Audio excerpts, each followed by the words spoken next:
Pascal. You are now rocking with that dude Pascal. We be going wild, Haitian in the building, so original. Got the haters catching feelings. Get your hands up to the ceiling and keep them held high. Cause St. Louis is ready. Forget about it, goodbye. Hold on, we just saying hi. Five somebody rise up. Weekdays catch us live. Somebody, let's go. Good morning. Good afternoon and good evening, everybody. Welcome to the Pascal Show. Hope you guys all doing well out there. Hope this show finds you in great spirits, because another day above the dirt is always a blessing. Let's not forget that. Oh, my Lord. How y'all doing? How y'all living? Y'all tired? Y'all tired like me? Y'all tired? I mean, like sick and tired? Sick and tired? Not like, phlegm, snotty nose. No, I'm just saying sick and tired. You know what I'm saying? Anybody sick and tired? Because I'm sick and tired of this bullshit that's been going on. But we're going to talk about it. We're going to talk about it.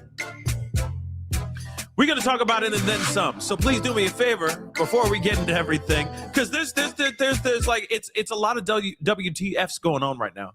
We're all confused right now. We all don't know what the hell's going on. There's a lot of things. They say it's a ceasefire, but then there's not really ceasefiring going on still to this day, still to this moment right now. Okay. At this moment, we still have missiles being blasted across back at each other over and over and over again. So where's the ceasefire? Okay, we still got the Strait of HORMUZ still being blocked off because of what's been going on, because Israel is doing their Joe Pesci-ish right now. They're like, hey, Lebanon is not part of the deal.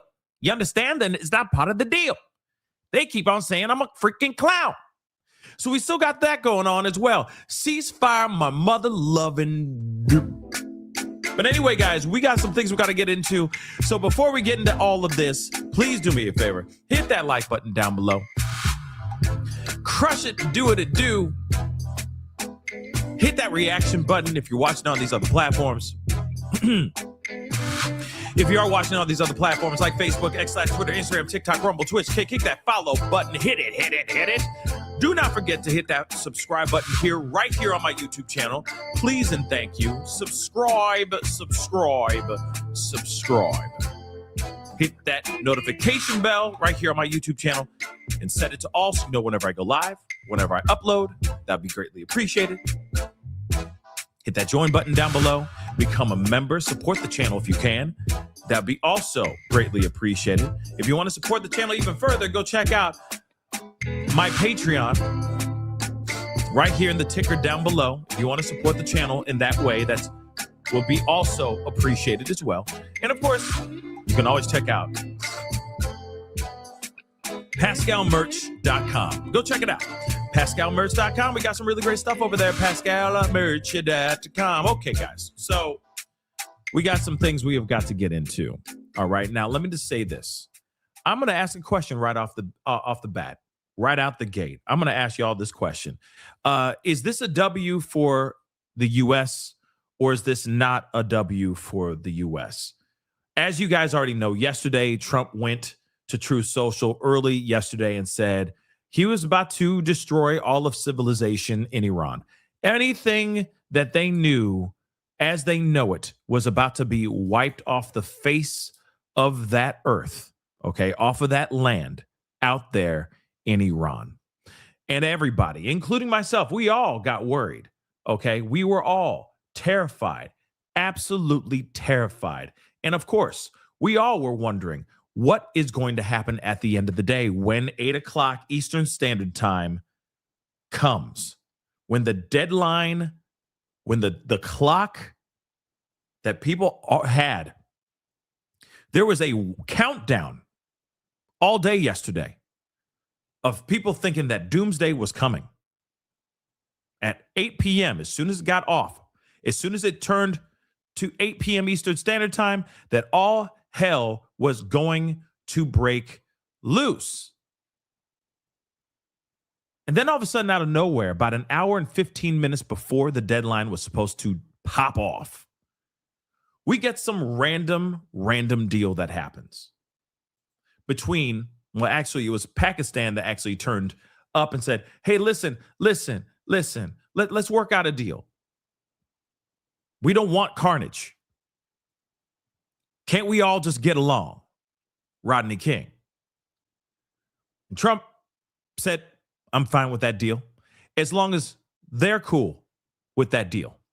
So Iran allegedly was cool with the deal. They finally came back and said, fine, we will do it. But what's interesting is that they said, nanny, nanny, boo, boo. We got what we wanted. Now we have complete control over the Strait. And we got Trump exactly where we wanted him. They called America, or Trump at least. They said that he was breaking laws and he's a criminal and he's tyrannical, etc. And that the Iranian people prevailed. Which, by the way, that same statement that was done by Iran, that was stated and presented on Iranian state TV, Trump was adamant to say that didn't exist, that was fake news.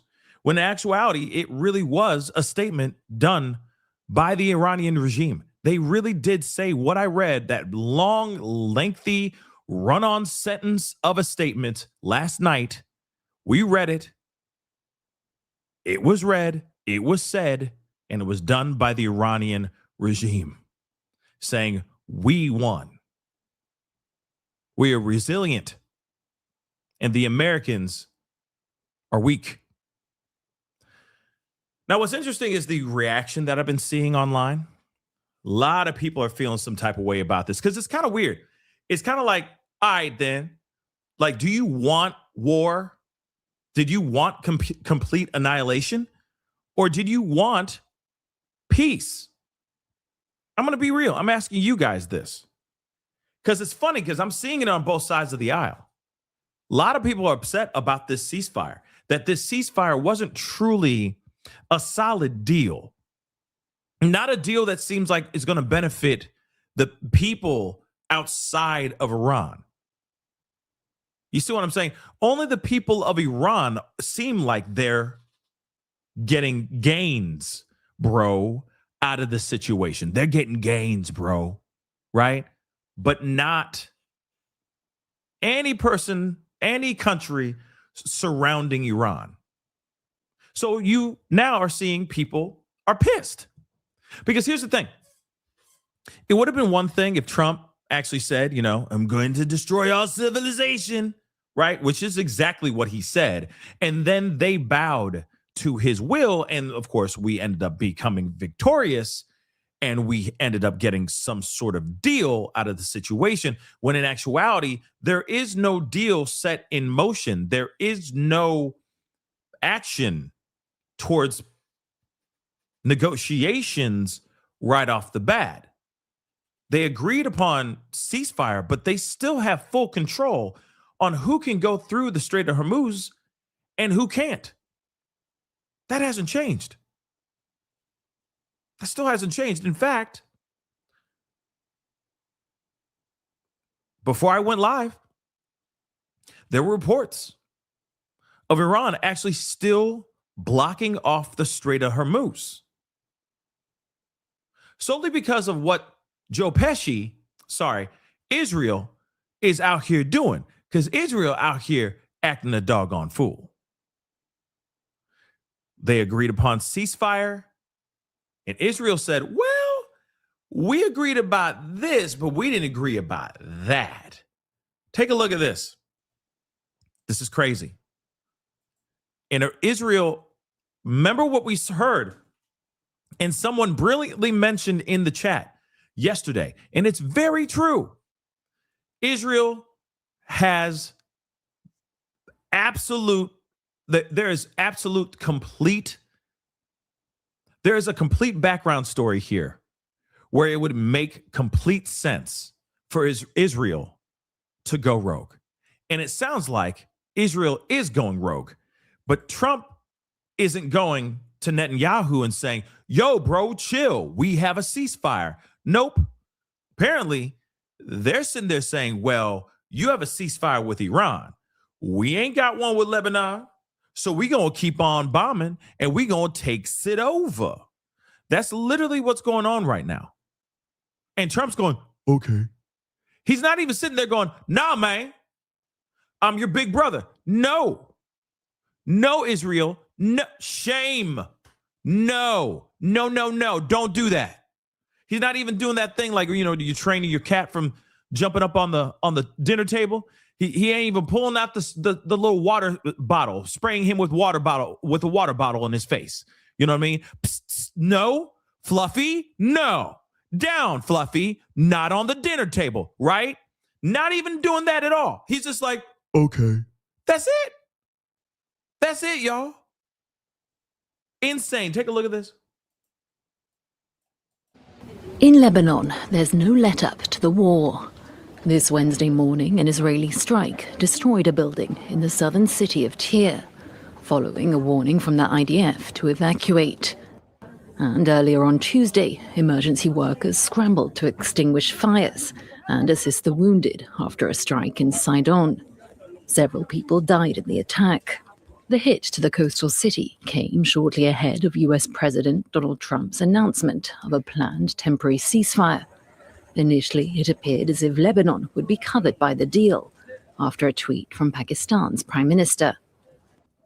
I'm pleased to announce that the Islamic Republic of Iran and the United States of America, along with their allies, have agreed to an immediate ceasefire everywhere, including Lebanon and elsewhere, effective immediately. So right there, I'm pleased to announce the Islamic Republic of Iran and the United States of America, along with their allies, have agreed to an immediate ceasefire everywhere, including Lebanon and elsewhere, effective immediately. And what did Israel do? They said, no. F Lebanon. They're going to be sleeping with the fishes, capiche? Talking about calling me a clown. This is what's going on now. And you got Iran allegedly shutting down the Strait of HORMUZ, or at least was. Maybe it's changed over the past hour or so. But earlier this morning, they were shutting down the Strait of HORMUZ, not allowing anything in or out because of what was going on in Lebanon. And guess what? Trump and Israel started saying, well, that wasn't part of the deal, man. And Trump was like, I guess he's right. Okay. And that's all they've been doing. I guess he's right. And that's it. That's crazy. As they are still, and it had, you said, somebody said, I told you it wasn't going to last 25 hours. It hasn't even been 25 hours, baby. Hasn't even been 24, which is the regular amount of time during a 24-hour cycle. Okay. So again, crazy, right? Let's continue though. They're still bombing and they're taking lives, innocent people's lives. This is Israel. Just saying that out loud. But a subsequent statement from Israeli Prime Minister Benjamin Netanyahu's office denied that Lebanon was covered by the plan. Israel supports President Trump's decision to suspend strikes against Iran for 2 weeks, subject to Iran immediately opening the straits and stopping all attacks on the U.S., Israel, and countries in the region. The 2-week ceasefire does not include Lebanon. Do you realize how crazy that is, guys? Hold up. That's crazy, right? You don't find that a little weird? Instead of him being like, oh, okay, so we doing a ceasefire? Okay, bet. Yeah, we good. No, it's cool. It's cool. Let's do what we need to do. Let's make this thing happen. Let's try to figure out a peace deal or something. Trump was about to literally wipe Iran off the face of the planet. He was literally an hour and 10 minutes away from destroying the civilization of Iran. Do you realize that, right? I'll even give him the whole hour. He was 2 hours away from completely destroying an entire civilization. Do you realize that? That's very much down to the wire. You know what, like in like those Mission Impossible movies where there's that ticking time bomb and you got to cut the wire. It's the green or the blue. It's the green or the blue, or it's the red. Which one is it? And then suddenly, 3, 2, 1, click, right? He literally clipped this thing 2 seconds before the thing was about to go boom. I'm sorry. Hours I look at as seconds, okay, in world time. Literally, in my mind, seconds away from a bomb going off. And you got the Pakistan, Ethan Hunt, Prime Minister of Pakistan, coming in and being like, hold on, let's make a deal. Is it the red or the green? Red or the green wire? Red or the green wire? And then they clipped one that made Trump happy. So the time bomb didn't go off. And we could all live to have a holly jolly Christmas. I don't know if we're going to make it till Christmas, but you get what I'm saying.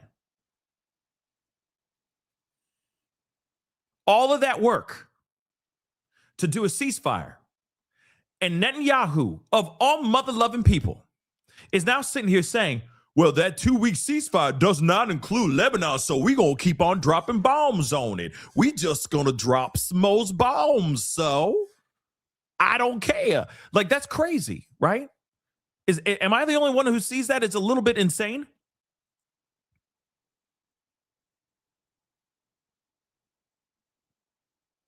Ceasefire means a ceasefire. And you heard from the Prime Minister of Pakistan, he said it includes Lebanon and other countries as well. Complete and total ceasefire. No more missiles being launched in the sky, period. And we got Netanyahu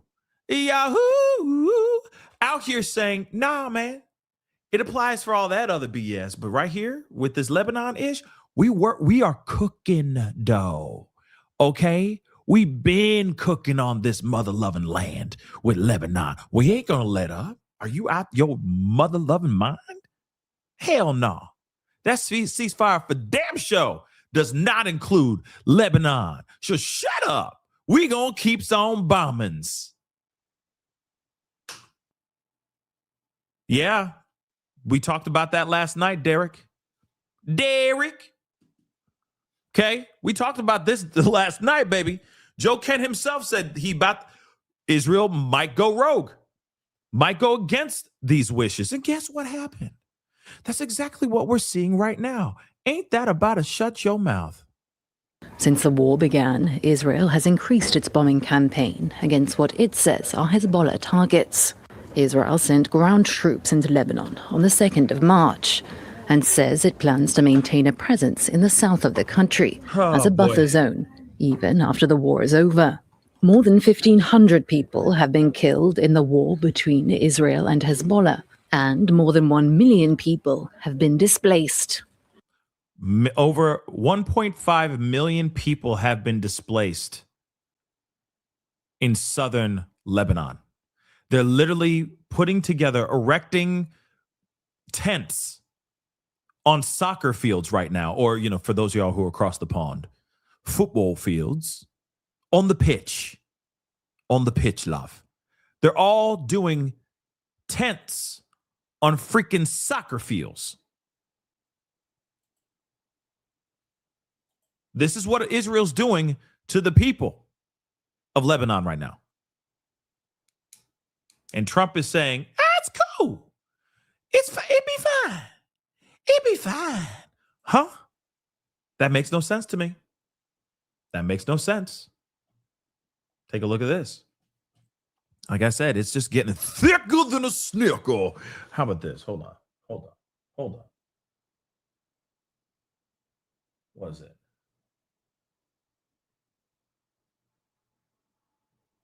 thicker than a Snicker. Yeah? Okay. Yeah. Yes. Hear ye.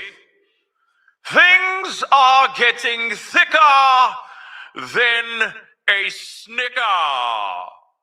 Yes. This is not good, sorry. This is not good, by the way. It's not good. I just want to make that abundantly clear. Okay, we're done. Let's go over here. Iran halts ships in Strait of HORMUZ as issues new demand as Trump's crumbling ceasefire faces furious Republican backlash. And it's also Democrats. I know some of you call them demon rats, okay, which is just diabolical. But still, okay, diabolical demon rats. It's Democrats, okay? But Republicans and Democrats are upset about this. It's like, hey, man, you had an opportunity, homie. You could have done something with this deal, bruh. And what you do, man? What you do? Not a mother-loving thing. Now we walking away with the L. No, this ain't a W. This is an L. Sit down, Trump. This is an L. This is both sides talking like this, by the way. They got their black translator saying all this. The hell you doing, man? Sit down.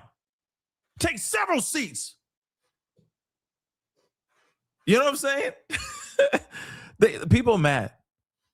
A lot of people are mad, and it's crazy because I'm seeing like the Democrats, right? I'm gonna keep it a bean. Republicans, obviously, some of them are like, bomb them out of the earth, wipe them off the face of the earth, brother. Okay, America, right? Apple pie and American cheese. Let's go, baby. Yeah, you know what I mean? And they're upset about this deal because they're like, what the F is this? This is trash, right? But then even the Democrats who are like, you know, peace in the Middle East. Why are you fighting? This is terrible. We should be better. We should be brothers. We should be brothers. We should love each other. Stop it. Everybody, let's love each other. And then all of a sudden, out of nowhere, Trump did this. And they're like, oh, my God.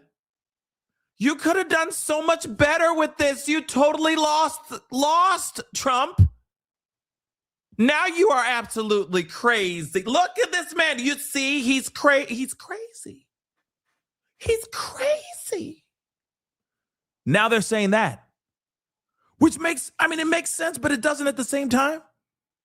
Because they're all like, for shame. All of them are now doing that. You got articles of impeachment now. All because he chose to take the road less traveled that he said he never would take. And you do have some other Democrats be like, I told you. What did I say? Exactly what I said. What happened now? Exactly what I said was going to happen. But you don't listen. You don't listen, Trump. And look what happened.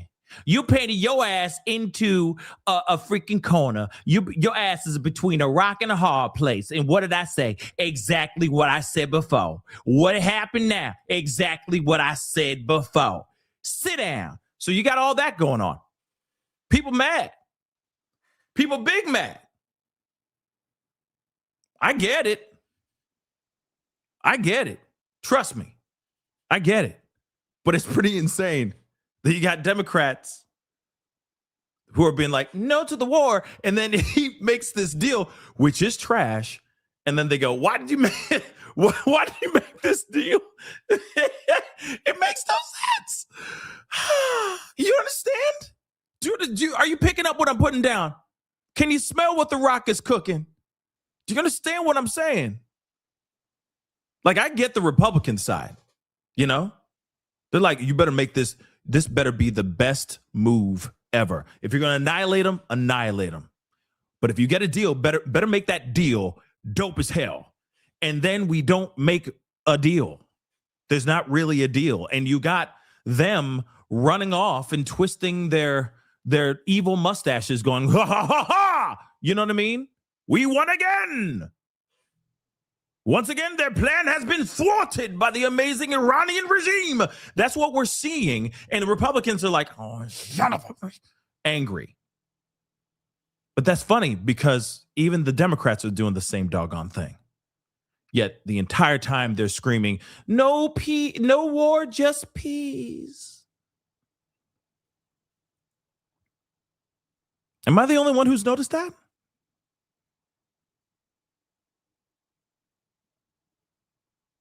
Maybe I am the only one who's noticed that, but it's just interesting. Both sides. Both sides. What happened? Exactly what I said before. That was going to happen. I told you that was going to happen. It's a damn shame.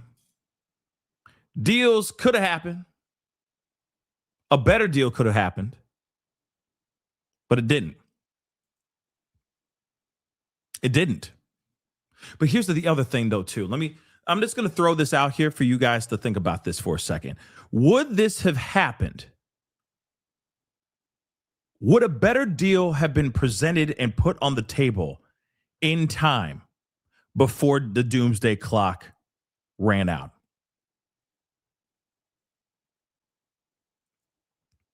Think about that for a second. You realize that Pakistan prime minister said, what about this? And they just threw something on the table. 2-week ceasefire. Let's make a deal, right? Let's work it out. Trump, Iran, let's see what we can do. That was about, and I said I gave it a whole hour. So 2 hours before the doomsday clock, okay, was running out, was about to end. That the grisly, dismal fate of Iran was this close. Do you think within those 2 hours, there was going to be a better deal presented between Iran and America that would make them go, all right, cool. Let's do a 2-week ceasefire. Let's go ahead. Do you think we would have gotten something better? I will say this, though. I think no matter which way we saw it, Trump would have not had the upper hand. And I know that sounds insane. Because he was the one who was going to bring absolute devastation and annihilation to Iran. So he did have literally the upper hand.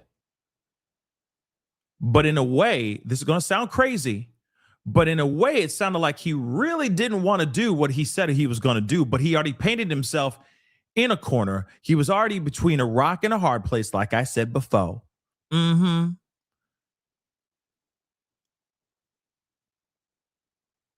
so in a way, Iran actually had the upper hand.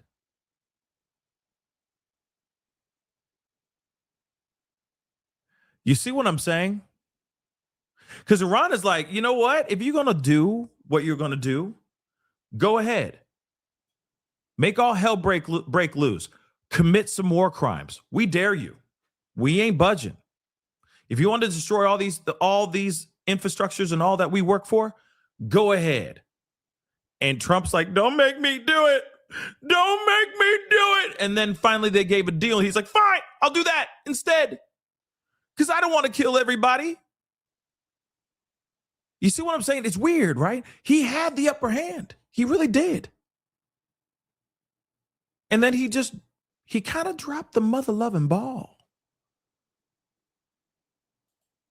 I mean, he didn't kind of, he did. You know? And by the way, we do have another press conference that's going to be coming up here in just a little bit. I just want to let you guys know that as well. But let's take a look at this.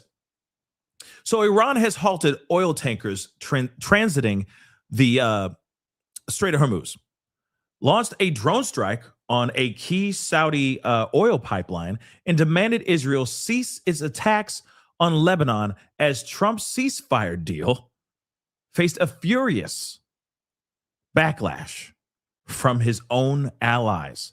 Now you got his own people, allies of America, MAGA themselves being like, what did you just do? Puckered and recoiled indeed. Nicole B. Puckered and recoiled indeed. Okay? Like he pooped himself. You know he's wearing Depends. Okay? And he said, oh, snap. Oh, somebody light a match. Somebody light a match. Okay, whatever deal you want. Whatever deal you want. Whatever deal you want. Whatever deal you want. Nobody has a match? Nobody? Nobody, please. Somebody. Nobody? That's literally what happened. Pooped himself and ran off. That's what's going on. 2 tankers were allowed through the Strait of HORMUZ on Wednesday morning as the 2-week ceasefire with the U.S. took effect. Iran's semi-official Fars news agency just reported. But the agency later reported that passage had been suspended, saying it was halted simultaneous with Israel's attacks on Lebanon. Iran also threatened to destroy oil tankers if they try to travel through the strait without permission, as the regime has imposed a toll of up to $2 million per vessel. Dun, dun, dun, indeed. Yeah, this is not any better. Trump's like, oh, it's going to be great. So much money. They make so much money. What? How is that so good? How's that good? How are we trying to benefit Iran right now? I thought the whole point is to not benefit Iran and get control over the Strait of Hormuz to a certain extent so that all boats can go through without going boo boom, right? What about the regime change and making sure that regime change is actually the regime change that the Iranian people actually need? Like I said, this is weird. We're losing the entire plot, y'all. We're losing the entire mother-loving plot. Kuwait air defenses intercepted 28 drones in sustained attacks targeting oil facilities, power plants, and water desalination infrastructure from 8 a.m. Wednesday morning. Okay, the country's army said, adding that strikes were still ongoing. Now, let me just say this. Technically, them striking Saudi Arabia, I guess that's not part of the ceasefire deal, which doesn't make any sense because, again, they said everyone, all the allies, etc., including Lebanon and other countries as well that are in the crossfires or that have been hit as of late, they are completely part of this ceasefire.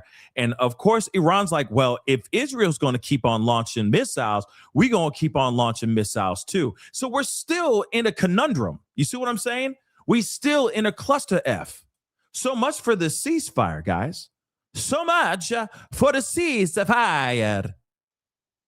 So Trump is facing furious backlash from his most fervent supporters over the ceasefire and the 10-point peace plan, amid fears it concedes too much to Tehran, with even his own White House forced to clarify his claims about the terms of the mother-loving deal. Yeah. You even got horny Senator Lindsey Graham. Cool, war. Yeah, right? Lindsey mother-loving Graham and his troll-looking ass demanded J.D. Vance appear before Congress to explain the terms of the agreement after the vice president spearheaded the 8-hour peace talks mediated by Pakistan. So now Lindsey Graham, he angry. He angry now. Okay? He angry now. Lindsey Graham is angry. He has come out of the darkness, and he's like, my precious, why do we not have the war in Iran? He's mad. And now he's going after J.D. Vance. Come on. Come on. Come on. Instead of him going after President Trump, he's going after J.D. Vance. Do you understand how interesting and funny that is? Think about that for a second. J.D. Vance is just trying to make peace. Give peace a chance. You know what I mean? He's just trying to make things cool, baby. He's trying to stop Trump from like bombing everything, you know, in Iran, committing war crimes. But guess what? Guess what? War horny Lindsey Graham wants this war.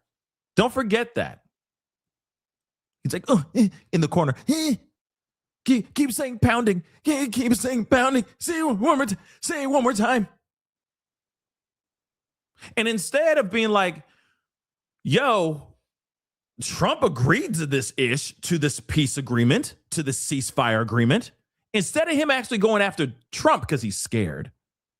Okay. Like I said, this Schmiegel-looking, troll-looking ass, war horny, my precious war. Okay. He's scared of Trump. He don't want to piss off Trump. So what is he doing? He's going to the next guy in line that he knows is a little bit of a wet noodle. I mean, look at the smoky eye. Yes. Okay. So he's like, nah, JD Vance, it's your fault. Explain this whole thing. How dare you do that? There should be millions dead right now. That's what's happening right now.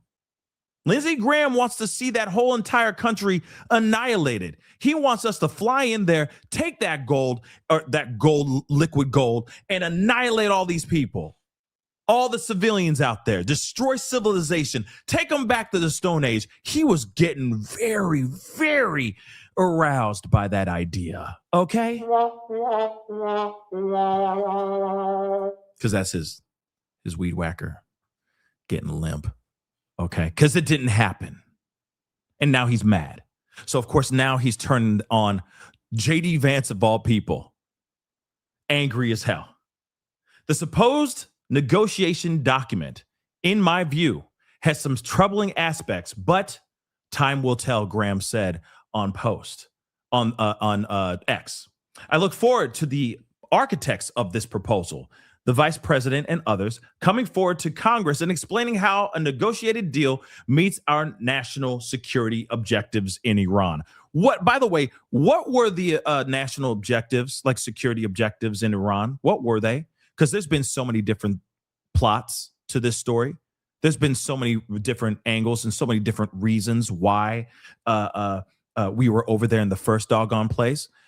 You got somebody out here like Trump, you know, saying literally with that look on his face, tweeting, civilization about to die. You know what I'm saying? Tonight, everyone dies. Like, I'm sorry. I don't mean to laugh, but do you understand? And that's what he looks like when he's taking a really hard deuce. I'm sorry. But again, he's forcing one out and he's tweeting. You know what I mean? He's truth socialing. Okay. And he's like, civilization's gonna die tonight. Literally.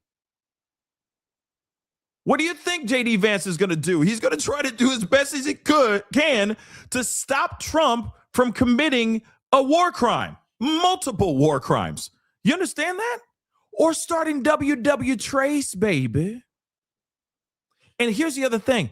The last person to make a decision on saying yes to this deal is this guy right here, number 4547, President Donald J. Trump. It's on him to make the deal. It's on him to okay it. And he did. It's not just on JD Vance. It's on him too. He makes the decision, not JD. The only decision JD has is whether he's using like the matte finish or with a little bit of gloss for his smoky eye. That's the only thing he has to think about.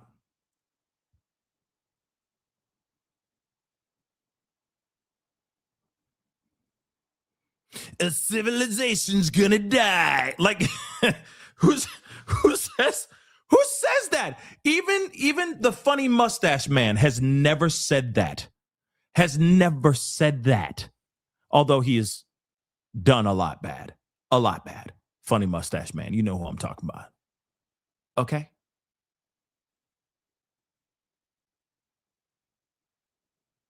And now you got the likes of other Republicans pissed, absolutely livid on this deal that was made? Because some people don't feel like it was a mother-loving deal. Now, just want you guys to know, we are keeping an eye on this. There's going to be, yeah, he really said, a whole civilization's gonna die tonight. Like, who tweets that? Who tweets that? Real talk. Who tweets that? Like never before. Yeah.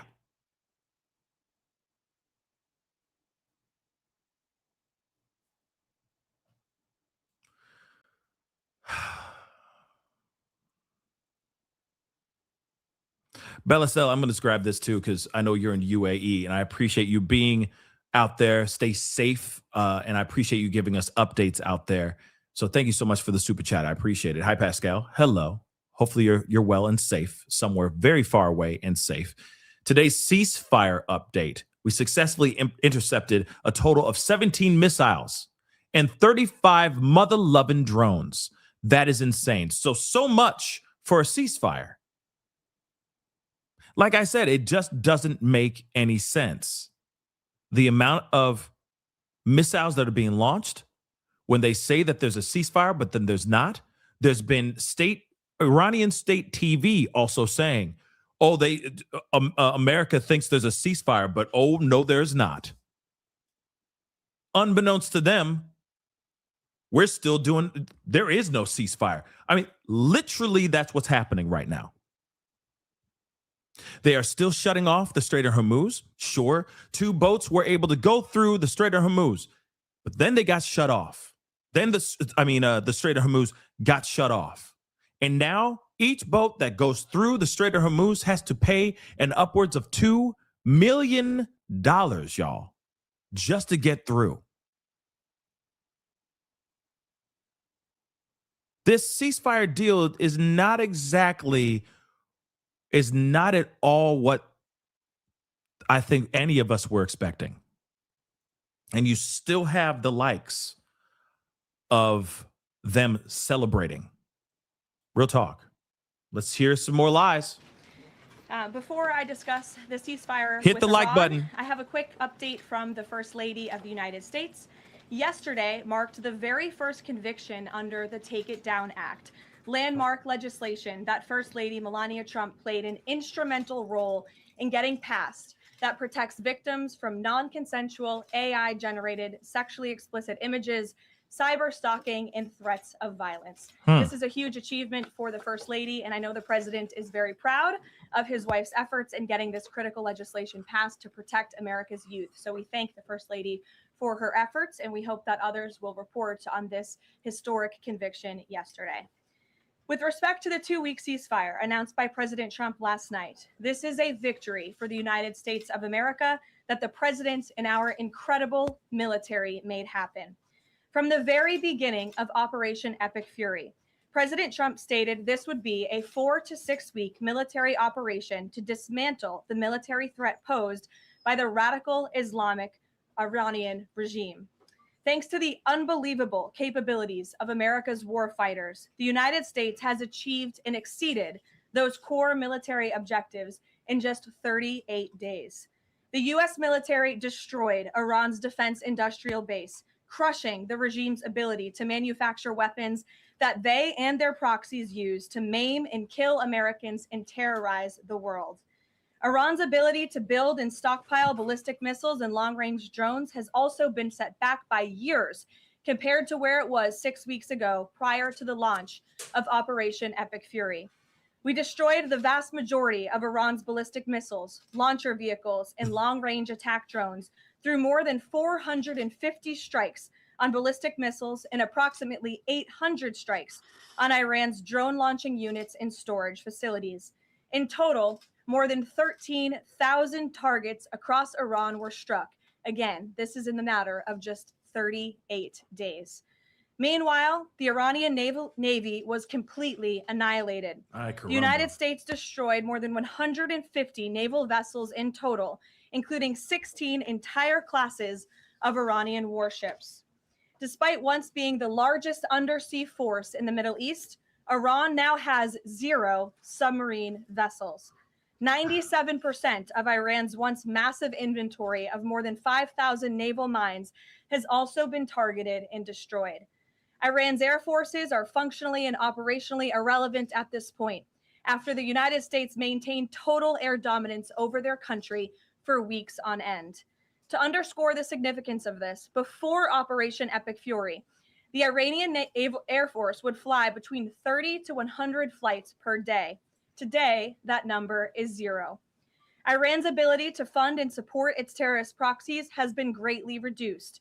At this point, Iran can no longer distribute weapons to its proxies in the region. And most importantly, Iran will not be able to acquire nuclear weapons. Prior to the start of this successful operation, Iran was aggressively expanding its short-range ballistic missile arsenal. Through these weapons and its navy, Iran was attempting to build a military buildup around their country that would pose an imminent and existential threat to the United States military assets in the Middle East, our allies in the region, and ultimately the free world. Iran was pursuing this dangerous and aggressive strategy for one reason: to hold the entire world hostage to its terrorist ambitions. The Iranians aim to use their expanded military capabilities as a shield around their country to continue achieving their ultimate goal internally, building nuclear bombs. But their murderous and evil plans have been blown up, quite literally and figuratively, along with their military, their nuclear program, and most of their senior leadership, including the former Supreme Leader Ayatollah Ali Khamenei. Their command and control structures were also massively disrupted after being struck more than 2,000 times.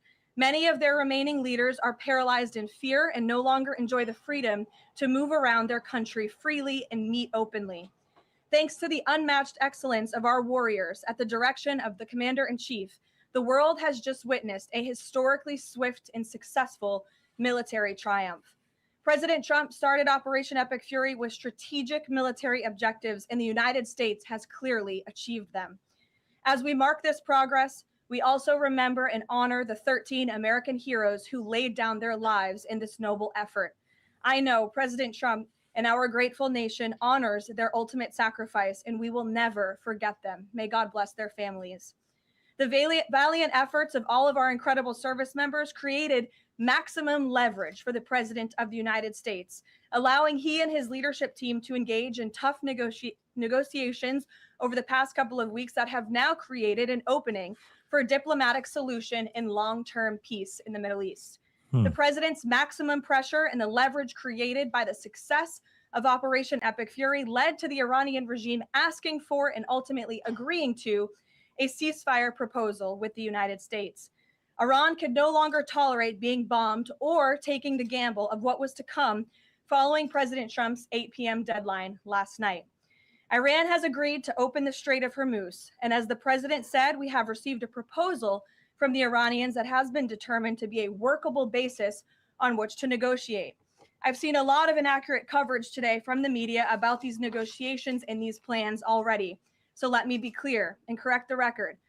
The Iranians originally put forward a 10-point plan that was fundamentally unserious, unacceptable, and completely discarded. It was literally thrown in the garbage by President Trump and his negotiating team. Many outlets in this room have falsely reported on that plan as being acceptable to the United States. Here we go. That is false. With the president's deadline fast approaching and the United States military completely decimating Iran with each passing hour, the regime acknowledged reality to the negotiating team. They put forward a more reasonable and entirely different and condensed plan to the president and his team. President Trump and the team determined the new modified plan was a workable basis on which to negotiate and to align it with our own 15-point proposal. The president's red lines, namely the end of Iranian enrichment in Iran, have not changed. And the idea that President Trump would ever accept an Iranian wish list as a deal is completely absurd.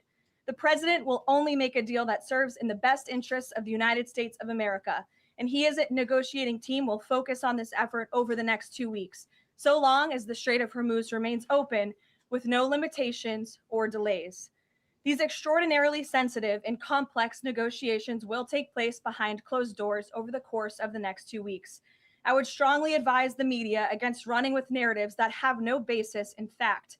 What Iran says publicly or feeds to all of you in the press is much different than what they communicate to the United States, the president, and his team privately.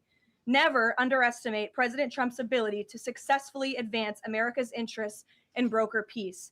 President Trump has a proven track record of achieving good deals on behalf of the United States and the American people, and he will only accept one that puts America first. With that, I will take your questions today. I'm sure you have a lot of them. In our new media seat, we have Shane Harris with the AMAC Newsline. Shane, thank you for being here. Why don't you kick us off? Yeah, thanks for having me, Caroline. Two questions for you. First, following the president's announcement of the ceasefire, if this is indeed the end of hostilities in Iran, what is the president's message to the American people about what was achieved for our country through Operation Epic Fury? Sure. I think I just laid out a significant portion of that in my opening remarks. 6 weeks ago, the president looked the American people in the eye directly, and he told them that he launched this operation to take out the imminent threat that was posed by Iran. And that threat has now been greatly destroyed. Their Navy, their missiles, their defense industrial base, and their desire and their plan to build a nuclear bomb inside their country is no longer going to be allowed, can no longer happen, thanks to the remarkable success of Operation Epic Fury over the course of the last 38 days. That has been absolutely achieved, and now we're moving into the next phase of this, which is a negotiating period to put some fine points on this and to hopefully broker an agreement that can achieve long-term peace in the Middle East. Yeah, and then second, what is the president's message to American seniors who have a much higher voter participation rate and they're likely to be a key swing vote in the midterm elections? Well, the president loves our seniors across the country. And as you know, the president signed the One Big Beautiful Bill, the Working Families Tax Cut last year, which greatly reduced taxes on Social Security for our seniors. In fact, thanks to the Working Families Tax Cut, nearly 90% of seniors will no longer pay tax on their Social Security. That's a huge win for our seniors and also for our middle class and working families across the country with the no tax on tips provision and the no tax on overtime. Next week is tax week. You'll hear a lot from the president about how his policies have benefited the American people. And I'm proud to report that the president will be traveling next week to the great states of Nevada and Arizona to tout this historic accomplishment over the course of the next week. Thank you for being here, Shane. Gabe. Thank you, Caroline. Iranian state media is saying that Iran has now closed off the Strait of HORMUZ today in response to Israeli attacks on Lebanon. What's the White House response to that? And you just listed many military successes. I understand that. But strategically, how is the administration arguing that Iran does not have more economic leverage than it did before the start of the war? Sure. Well, with respect to the first reporting out of Iranian state media, the president was made aware of those reports before I came to the podium. That is completely unacceptable. And again, this is a case of what they're saying publicly is different privately. We have seen an uptick of traffic in the Strait today, and I will reiterate the president's expectation and demand that the Strait of Hormuz is reopened immediately, quickly, and safely. That is his expectation. It has been relayed to him privately that is what's taking place, and these reports publicly are false. Caroline, the president yesterday Interesting. threatened that a whole civilization would die if a ceasefire deal wasn't reached, understanding that Iranian leaders have previously said death to America. But why is it appropriate for the president of the United States to use that kind of language when talking about civilian targets? And was the president mocking Islam by signing off his True Social post over the weekend, praise be to Allah? Wouldn't that antagonize Muslim allies across the world? Well, I understand the questions about the president's rhetoric, but what the president cares most about is results. And in fact, his very tough rhetoric and his tough negotiating style is what has led to the result that you are all witnessing today. Iran publicly acknowledging last night that they have agreed or that they wanted this ceasefire with the United States because they no longer could tolerate being bombed by our very powerful and lethal military, and that they have committed to the reopening of the Strait of Hormuz, which the president will hold them accountable for. And it's something the administration is closely monitoring in real time. So, Danny. Should the world not take his word seriously? The world should take his word very seriously, understanding that the president is always most interested in results. And it was the Iranians who backed down, not President Trump. He said that they would face very grave consequences, as you just laid out, by the 8 p.m. deadline if they did not agree to reopening the Strait of Hormuz. And what did they do last night? They agreed to reopen the Strait of Hormuz. Danny. It's still closed. President Trump would like to see Lebanon included in this peace deal, because as you know, there have been increased Israeli strikes on Lebanon today with dozens of casualties there. Sure. Lebanon is not part of the ceasefire. That has been relayed to all parties involved in the ceasefire. As you know, Prime Minister Netanyahu put out a statement last night in support of the ceasefire, in support of the United States' efforts, and he's also assured the president they'll continue to be a helpful partner throughout the course of the next 2 weeks. Is there any thought, though, that the president might like to see Lebanon included in a future date, given that it seems to be causing or potentially undermining the Iran ceasefire? Again, this will continue to be discussed, I am sure, between the president and Prime Minister Netanyahu, the United States and Israel, and all of the parties involved. But at this point in time, they're not included in the ceasefire deal. Jeff. Thank you, Caroline. Will Wow. the U.S. take part in talks She with even Iran said and it. Islamabad on Friday? I can announce that the president is dispatching his negotiating team, Unreal. led by the Vice President of the United States, J.D. Vance, Special Envoy Witkoff, and Mr. Kushner to Islamabad for talks this weekend. The first round of those talks will take place on Saturday morning local time, and we know we look forward to those in-person meetings. What role does the president see for the U.S. in monitoring or helping with the Strait of Hormuz? He would back. I think the president commented on that this morning. We're going to continue to monitor it very, very closely. We will be helpful in any way that we can, but we fully expect Iran to do this, and the president has made that quite clear as well. It's, again, as his statement said last night, the ceasefire is subject to the safe reopening of the Strait of HORMUZ. Again, this was just determined last night. We understand things take time, but that's the president's expectation, and he will hold everyone to it. Sure, in the green blazer. Thank you, Caroline. Sure. And then in front of you. But Andrew, you can go ahead. All right. You're not wearing a green blazer. You can- I am actually wearing a green blazer. It's a little brown to me, but go ahead. Fair enough. Regarding the president's rhetoric, when the U.S. invaded Iraq in 2003, George W. Bush said in a message to the Iraqi people that the military campaign was directed, quote, against the lawless men who rule your country and not against you. Yesterday, the president threatened to destroy Iran's civilization, the entire civilization, not the Iranian government, but the Iranian civilization, the Iranian people. The U.S. has been a moral leader for most of its history by fighting wars against other governments, not against civilizations. How can the president claim that America can ever have the moral high ground if he's threatening to destroy civilizations and not casting wars as fights against other governments?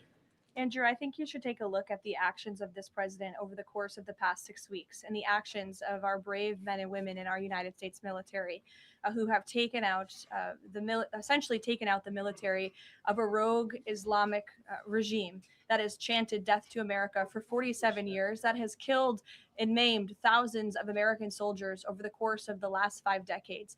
The president absolutely has the moral high ground over the Iranian terrorist regime, and for you to even suggest otherwise is frankly insulting. With all due respect, Caroline, Go ahead. with all due respect, Go ahead. there is Just given Wow. what we've seen in Lebanon today and the Unbelievable. attacks from Israel, I mean, is there any concern that Netanyahu is trying to kill the ceasefire? The president spoke with Prime Minister Netanyahu last And what night. he say? In that private conversation, Prime Minister Netanyahu relayed exactly what he said to the world publicly, that he supports the president and Israel remains a key ally and partner to the United States. They've been a tremendous partner over the course of the past 6 weeks, and we thank them for their heroic efforts as well. And the president had that conversation last night, and that was relayed to the world publicly as well. Reagan, go ahead. Caroline, I have a question for you on Iran, and I have a question on the Dignity Act as well. On Iran, it's been reported that the ceasefire was struck after the involvement of 2 unlikely factors, J.D. Vance and China. What role did those parties play in striking a deal? Well, Vice President Vance has played a very significant and a key role in this since the very beginning. Of course, he's the president's right-hand man. He is the vice president of the United States. He's been involved in all of these discussions. And as I just announced, he'll be leading this new phase of negotiations in Islamabad later this week. With respect to China, there were conversations that took place between top levels of our government and China's government. The president has great respect for President Xi and a great working relationship with him and with that country. And he looks forward to visiting China in just a few weeks. And on the Dignity Act, it's getting a fresh push through Congress. It would give some illegal immigrants in the country a path to citizenship. What's the White House's position on this legislation, and would the president sign it if it made it to his desk? Honestly, Reagan, I haven't spoken to the president about the legislation, but I will have that conversation and we'll get you our formal position on it as soon as we can. You're welcome. Go ahead. The president suggested in an interview this morning that he would support a joint U.S.-Iran venture to charge tolls for ships going through the Strait. Does the president believe that the U.S. should earn revenue from the Strait of HORMUZ going forward? It's something, Good it's question. an idea the president has floated, as you know, and it's something that will continue to be discussed over the course of the next 2 weeks. But the immediate priority of the president is the reopening of the Strait without any limitations, whether in the form of tolls or otherwise. And on the highly enriched uranium, has Iran given the administration any indication that it would simply turn over the enriched uranium, or is this an expectation that the president has that he would have to send in ground troops in order to do that? This is on the top of the priority list for the president and his negotiating team as they head into this next round of discussions. And as I said in my opener, that is a red line that the president is not going to back away from. And he's committed to ensuring that takes place. We hope it will be through diplomacy. Have they given any indication that they would turn it over? They have. They have. Yes. Wow. Trevor. The latest news out of That's Lebanon is that interesting. the air defenses have been, They're not giving it up, activated though, in baby. several They're cities, not. including Isfahan, and that explosions have been heard in Isfahan. Who is bombing Iran right now? Were those reports just as of a few minutes ago? Yeah. Okay, so obviously I'll have to go back and check with the national security team. I'm standing out here with all of you, but I will do that and we will get you an answer, okay? And just on the civilization question that we've been talking about, And I would just add to that point, again, I haven't seen these reports. I'm not verifying them. Not that I don't trust you, Trevor, but I want to go back and check with the experts here at the White House. I would just say, and I would echo what the vice president said this morning, this is a fragile truce. Ceasefires are fragile by nature. We've seen this with respect to the 12-day war with Iran and Israel last year. It takes time sometimes for these ceasefires to be fully effectuated. And one of the results of Operation Epic Fury was we completely dismantled Iran's command and control center, which makes it difficult for them to pass messages up and down the chain. And so we understand that. I would caution a little bit of patience, but of course we want to see the ceasefire effectuated and abided by all parties as quickly as possible. thank you. And the American presidential administrations, going back to Ronald Reagan, have said this formulation about nuclear war, that a nuclear war cannot be won and must never be fought. Is that still the view of this administration, given the president's comments about civilization? I have no change in our view on that policy. Katie. Thanks, Carolyn. I'm just, given the gravity of what he said yesterday, what was your understanding of what he meant when he said, this civilization is going to be eliminated? I think it was a very, very strong threat from the president of the United States that led the Iranian regime to cave to their knees and ask for a ceasefire and agree to reopening the Strait of HORMUZ. So it was a very strong threat that led to results. And as the Secretary of War stated at the Pentagon this morning, it was not an empty threat by any means. The Pentagon had a target list that they were ready to hit go on at 8 p.m. last night if the Iranian regime had not agreed to open the Strait, which they did. And I think that's something we should all be grateful for. The United States is a moral leader in the world, given that I was asked this exact same question by your colleague Andrew in the back. And I think, again, the insinuation by anyone in this room that Iran somehow has the moral high ground over the United States of America is insulting, considering the atrocities that they have, committed against our people and our military over the past 5 decades. John, go ahead. Thanks a lot, Caroline. 2 questions for you. One has to do with a joint statement put out this morning by some of America's European allies, our NATO allies. And in that joint statement, they said regarding the Strait of HORMUZ, our governments will contribute to ensuring freedom of navigation in the Strait of HORMUZ.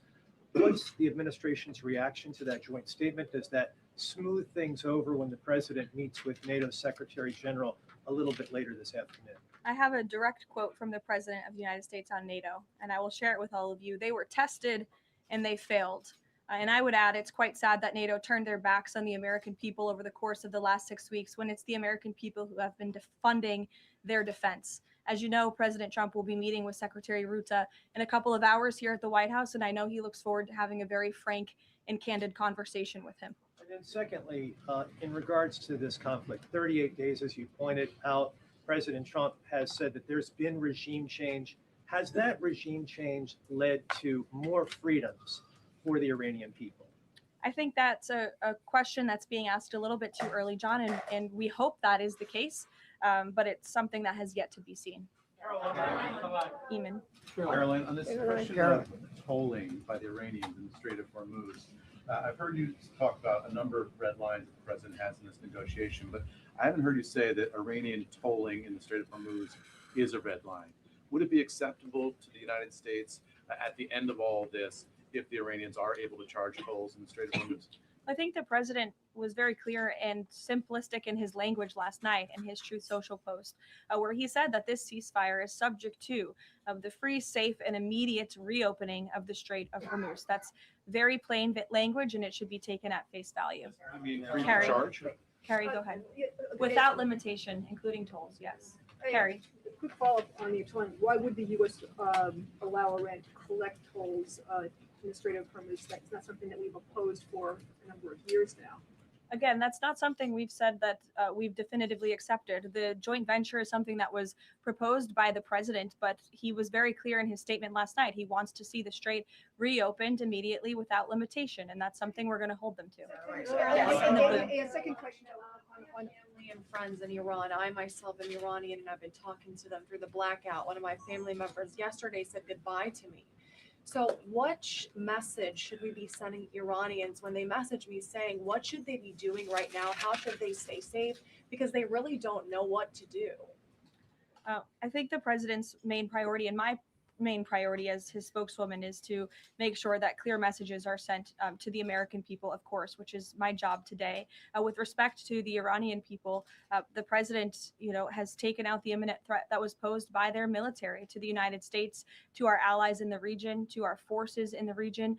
And of course, as the president has long said, he hopes that Iran will be a country of peace, of prosperity, and we're moving into this next round of negotiations to hopefully come to an agreement with this new regime that will create long-term stability in the Middle East.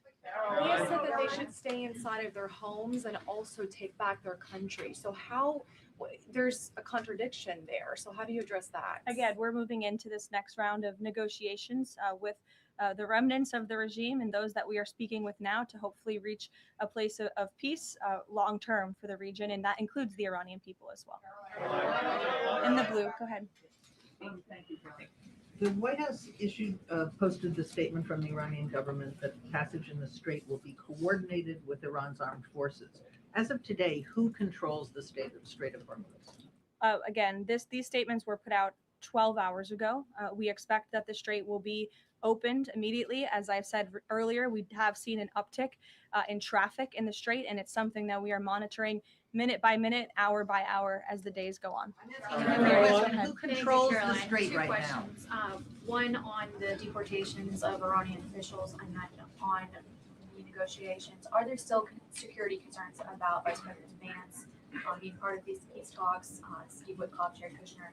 And then two, given the ongoing deportation of General Soleimani's niece, does the Trump administration plan to deport more relatives or people in the families of Iranian officials that are in the U.S.?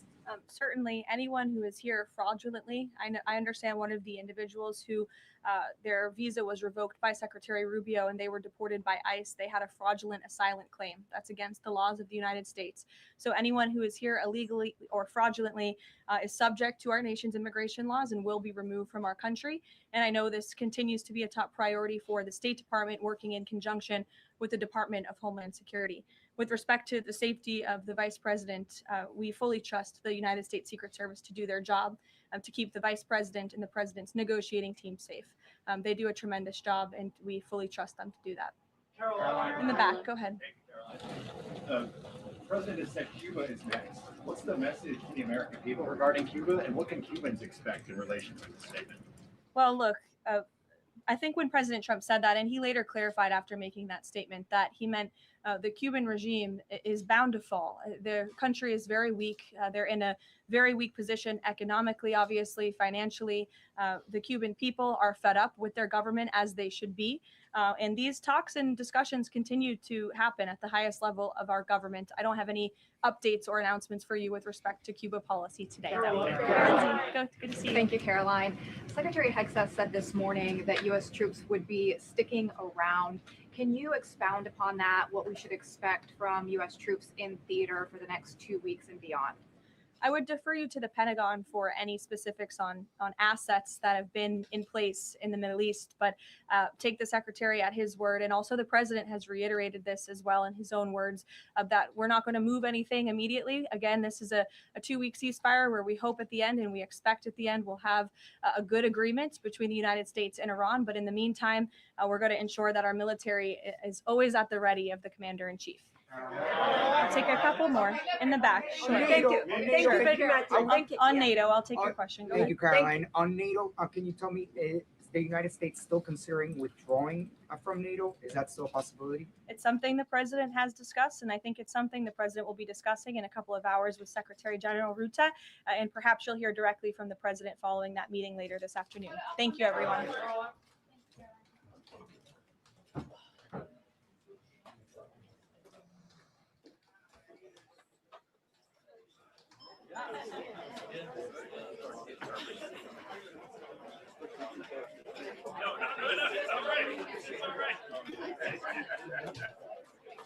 So, nothing but lie after lie. Nothing but lie after lie after lie after lie. Let's be real. They said that the Strait of Hormuz is open and doing just fine, but we're hearing reports that it's closed. We're hearing things about him being like, oh, this is one of the reporters asked about, could this be a situation where Trump is going to find some sort of financial gain off of the actual tolls or, the access to the Strait of Hormuz? And she's like, I can't answer that. Well, to me, it sounds like that's exactly what is going to go down here, that he is going to try to work out some sort of deal where, America benefits from the Strait of Hormuz being kind of squeezed off in the way that it is. Let's be real. Right now, they're demanding $2 million per vessel to go through the Strait of Hormuz right now, just to get even access in and out of the Strait of Hormuz. I don't see that as something that is going to benefit the world. I see that being something very, very bad. But again, we heard nothing but lies in that situation. Nothing but bullshnish. All right. In my personal opinion. Okay. In fact, let me pull this up because I was grabbing a few things, just talking about this. And hold on. So they're, of course, they're saying here through Politics US and a tweet. Also, Trump did put up another Truth Social post that we're going to talk about here in a second, too. But again, okay, so new. President Trump has responded in Iran placing a toll on any ship that passes through the Strait of Hormuz. We're thinking of doing it as a joint venture. This is what he told ABC News, by the way. This is what he told ABC News. We're thinking of doing this as a joint venture. It's a way of securing it, also securing it from lots of other people. It's a beautiful thing. So he's having a conversation with Iran, but Iran is still doing their thug thizzle right now.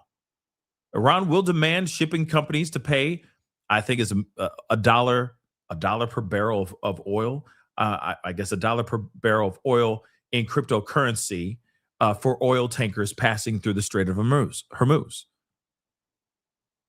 So again, they're still having to drop serious monies to make this thing, to get their vessels into the Strait of Hormuz in the first doggone place, which is absolutely crazy if you ask me.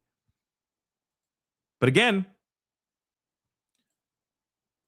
anything for to get a quick buck, right?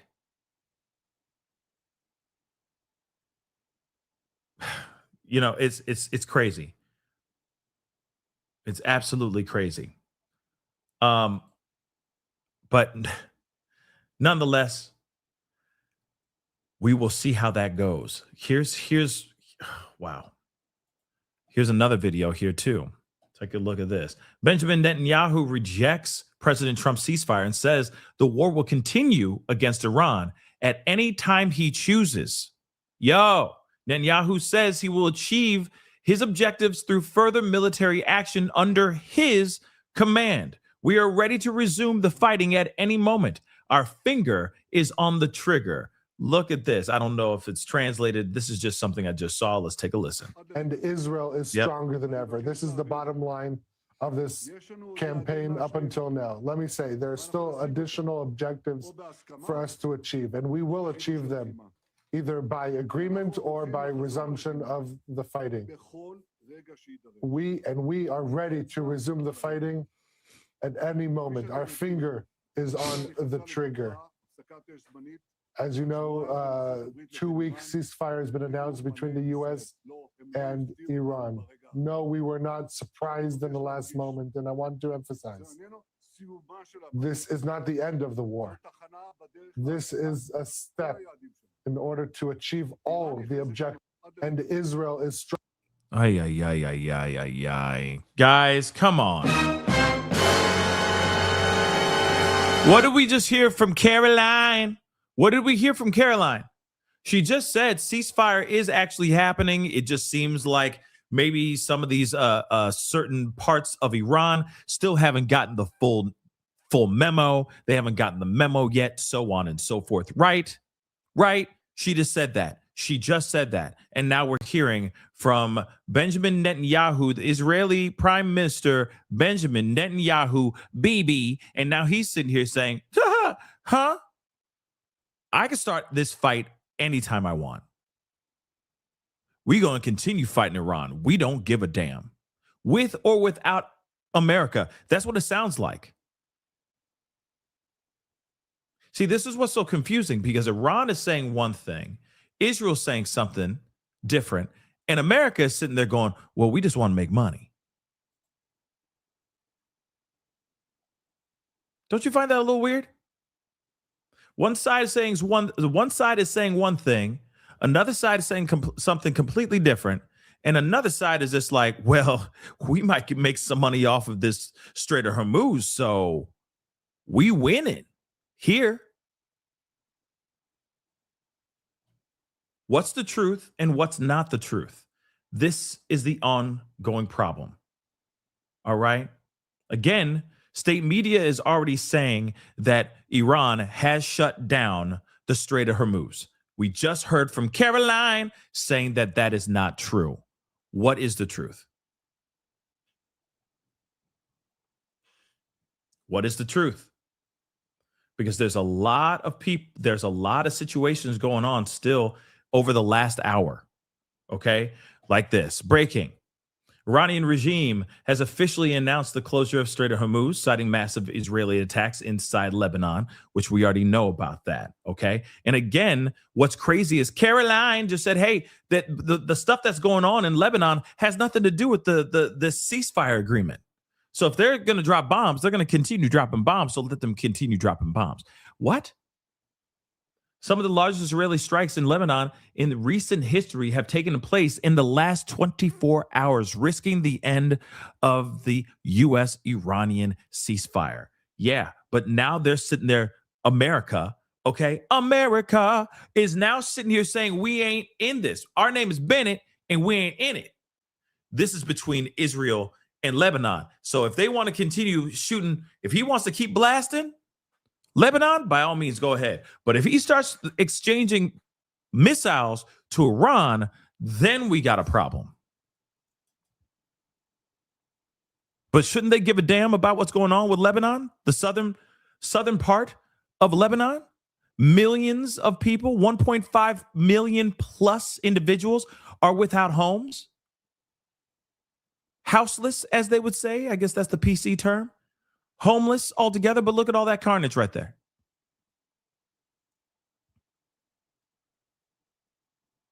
And no, that's not some army base. That's not them taking out some sort of planes or anything like that. No, that is where civilians live. This is in cities and villages as well. So what is going on here? What the hell is going on here. It just doesn't. This is very much a concerning situation.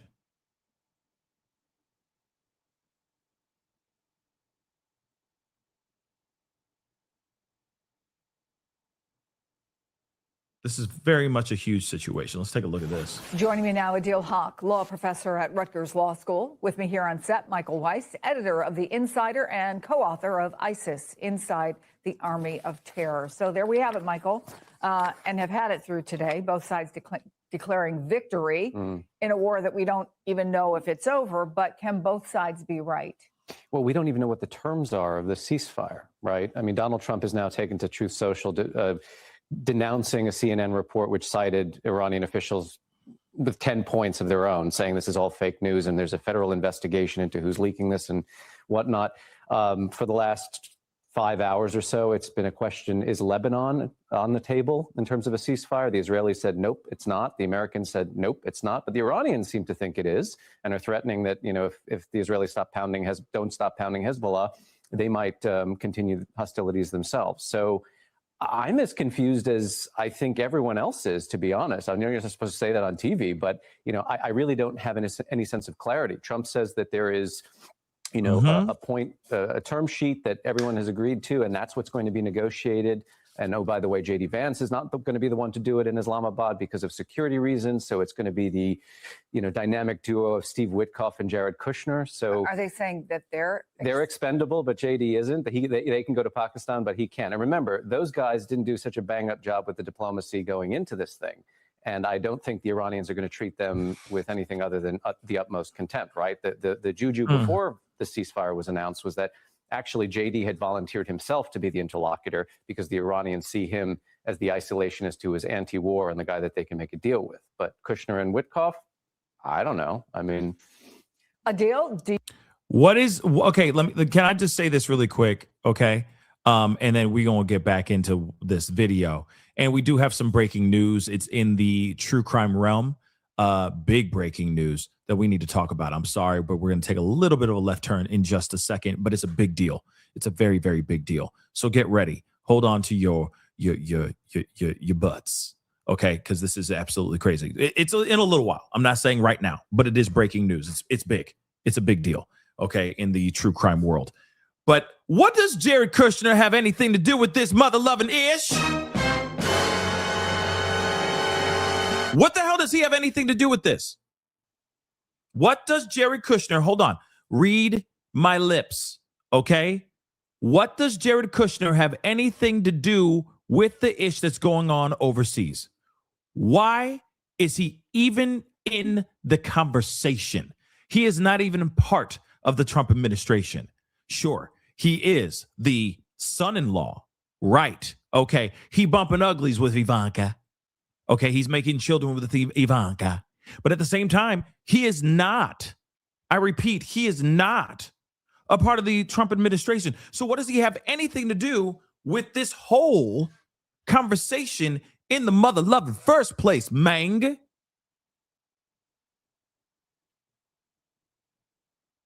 So he's going to go over there and try to make peace, work out deals. He has nothing to do with this, guys. Nothing. So stupid. You have a sense of what's included in this ceasefire and what's not? No, I think it's pretty clear that there has been a miscommunication or lack of clarity. And to be honest, that's not surprising when you try to negotiate a very complex arrangement on a very short timeline.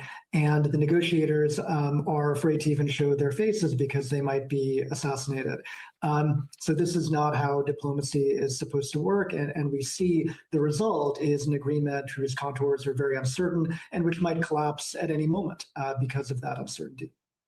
And yet that has not stopped, Michael, this administration from declaring victory. Let me play a little bit of what Pete Hegseth had to say this morning. Well, it's always been non-negotiable that they won't have nuclear capabilities. And so right now it's buried and we're watching it. We know exactly what they have, and they know that. And they will either give it to us, which the president has laid out. They'll give it to us voluntarily. We'll get it. We'll take it. We'll take it out. So I just want to remind people that under the Obama era negotiated nuclear deal, Iran agreed to relinquish 97% of its enriched uranium stockpiles, 70% of its centrifuges. So we've declared victory. Are we, as the United States, in a better position now than we were after the approval of that deal under Obama? Part of the JCPOA, you'll recall, a lot of critics were saying, well, we're delivering pallets of cash to the Iranians, when we lifted or unfroze sanctions. Now the Iranians are saying, and again, we don't know if this is true or if this is going to be certified by any kind of bilateral agreement, but the Iranians are saying, actually, we're going to charge a levy for each tanker that we allow to pass through the Strait of HORMUZ. Right now, the Iranians control the Strait. That was not on the bingo card before this war started, right? The amount of money that they could potentially make just with that blockage of tankers that are held up there is something like $64 billion. Now, my question is, what are they going to do with that money? Are they going to maybe start rebuilding their missile capability? Are they going to use this to finance their proxies and project power? All of the military objectives that General Kane had laid out at the start of this war for the United States to achieve could very easily be undone simply by an economic windfall that we might accede to here. Well, maybe a deal, because the president has suggested this. It's going to be some sort of joint venture of collecting money along the Strait of Hormuz between what were apparently, just 12 hours or so ago, enemies, the United States and Iran. What do you make of that? So there's no legal basis for charging tolls to transit through the Strait of Hormuz. So the United States and Iran can agree to what they want, but there's no legal basis for it. So I can't expect the international community to accept it and go along with it. So it's essentially an attempt to monetize and to negotiate around international law, and I don't think it's going to succeed.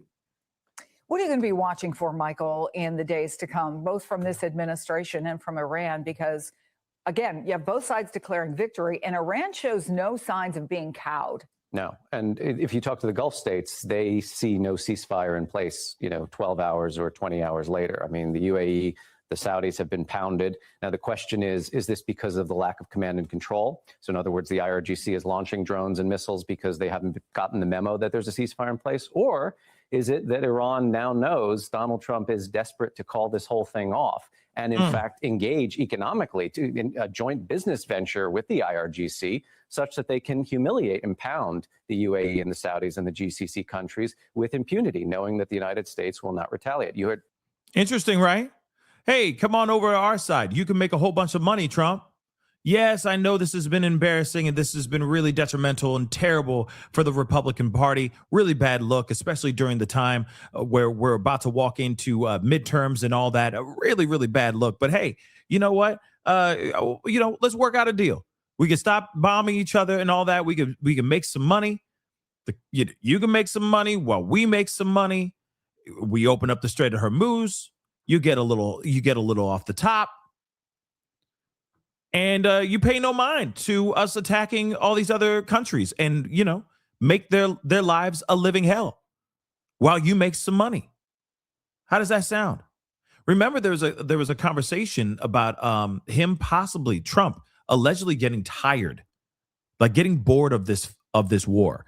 The only reason why he was getting bored of this war is because this is a very bad look for him.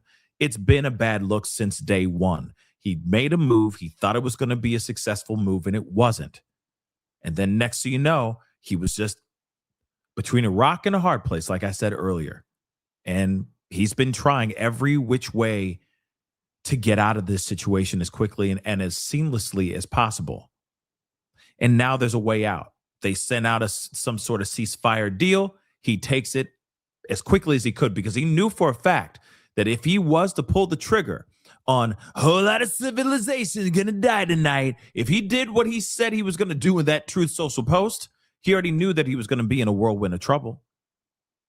So he was hoping and praying for something, and that he took it. He scooped up a ground ball when he should have been able to hit a home run out of this situation, but he didn't.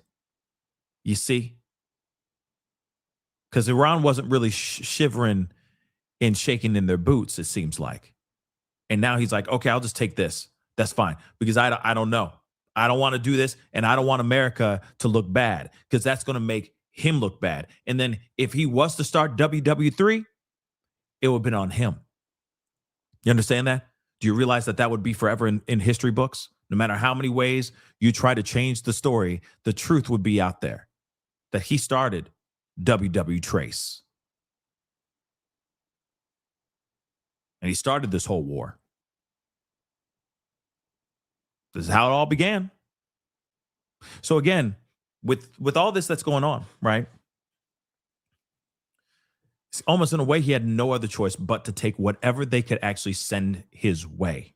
And now he's sitting there going, well, we're in ceasefire with Iran, so we don't have anything to worry about. See, guys, love me again. Love me again, people. See how wonderful I am? Love me again.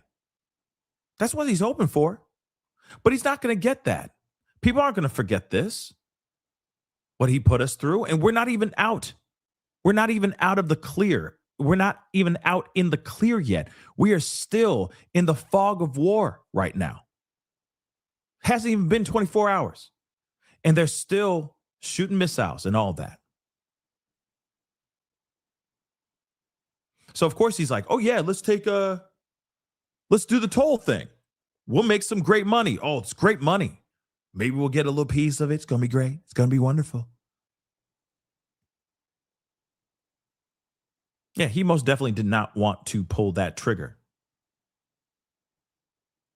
He definitely did not. But at the same time, the choices that were presented to him, at least on the America side, doesn't sound that sexy at all. But he took it no matter what, because he had no other choice, which is insane. You see what I'm saying? It's wild because the art of the deal in this situation did not work in his favor. Do you understand that? The art of the deal did not work in his favor. He said, I'm gonna unalive, I'm gonna make a lot of people dead. And then what happened? It seems as if he was the one trembling and worried, and Iran was not. And if you really think about it, if it wasn't for Pakistan stepping in and coming up with some sort of deal and being the mediator, we would not have a deal. So today, this morning could have been a drastically different morning.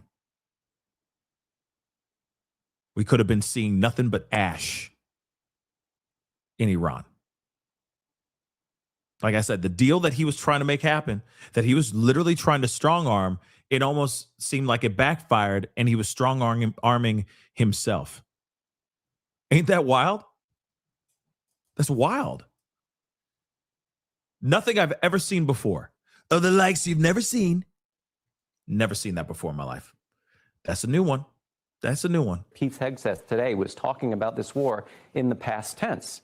So all the optics from our side is it's all over but the shouting here, right? And the Iranians, I think, are going to take that. Whether or not it's an actual victory for them and that they have won this thing, they certainly believe that they have. You know what's going to be interesting? Now it's going to be split down the middle. Now it's going to be a polarizing conversation. If last night was the final end to this war, people are going to be debating this for years to come. Whether or not America won this war or Iran won this war. Wait for it, and you're going to see where you stand politically. If you MAGA, you're going to say America won. If you're not MAGA, you're going to say, well, I don't know. You see what I'm saying? Maybe Iran won because he walked away with looking like a fool with his pants on the ground. There's no gain from this ceasefire, from what we've seen so far. But see how they're trying to paint it out. They're trying to paint it up in a way that seems like we came out victorious. When in actuality, I don't see where the victory is. I don't see it. They still have the Strait. And now they're charging people, they are charging boats millions of dollars just to get through the Strait of HORMUZ. How is that a win? I want to go back into region with Associated Press's Isabel Debray from Beirut. So what can you tell us about this? And let me start with Israel saying this ceasefire doesn't apply to Lebanon. What can you tell us about what we know about what's happening on the ground? There indeed were no signs of a ceasefire today in Beirut. Actually, it was the most intense day of the war since it started on March 2nd. And that's the war, of course, between Israel and Iran-backed Hezbollah in Lebanon. And Hezbollah has held fire. We have seen that. But the Israeli military has announced a series of intense strikes over the last hours. And in Beirut, it was just scenes of chaos. Honestly, we were walking through the streets and there were just piles of cars that had burned. There were just entire apartment blocks that had been razed to the ground by these strikes. There's twisted metal everywhere, ambulances that were trying to make it through rush hour. Hospitals were calling on people to donate blood. The Lebanese health ministry is still counting the casualties, but really this does seem like one of the deadliest days of the war so far. One of the deadliest days of the war so far. See, now here's the thing. What's sad about it is that we are walking away from a war that we actually started, and it's getting worse. It's not getting any better. It's getting worse. So instead of us actually sticking around and trying to, like I said, we've always been the hero. We've always been Captain America, right? And in this particular situation, it's like Captain America went bad for a second and threw the first punch. We started this war. And instead of us trying to find a way to stop it all, we're just walking away and saying, well, whatever's happening in Lebanon, that's between them. So let them handle that ish over there while we finish out our beef with Iran. Okay, bet. Oh, now we're gonna, word? We're gonna we could possibly get a little piece of the pie from the toll at the Strait of HORMUZ? I bet. Even better. Yeah, whatever's going on between Israel and Lebanon, that's between them. Okay, we out here getting this monies. That doesn't make any sense now, does it? That doesn't sound like the America that I know. Does it sound like that to you? Now, somebody said in the chat, Trump's doing 27D chess. Let me just say something real quick. I don't care if it's 3D chess, 4D chess, 5D chess, million D chess. I don't care. This is not him playing any type of D chess. This is him shooting from the hip. This is him improvising as he goes. I'm sorry, guys. This is not. He didn't know this was gonna. He didn't know that this was going to turn out this way. All he knows is that he wanted to cease. He wanted some sort of agreement to happen so that we could stop being a part of this BS, or that we were going to fly in. We were going to fly in and take that oil. That's what we were going to do. And then it would have been even a worse problem. We would have annihilated everything, leave them with nothing but sticks and stones and nothing but burning ash. And we were going to go in there, take their ish, their liquid gold, and leave. And make America rich. While the Iranian people are in squalor. That's literally what was going to happen. But he didn't want to do that because he knew what kind of outcome it would be. It would have been absolute carnage, and it would have been really bad. The retaliation on America would have been of the likes you've never seen before. It would have. I guarantee you. And that's the reason why he said, no. I don't want to do it. I don't want to hit the button. So he waited and hoped for a miracle. And that miracle, which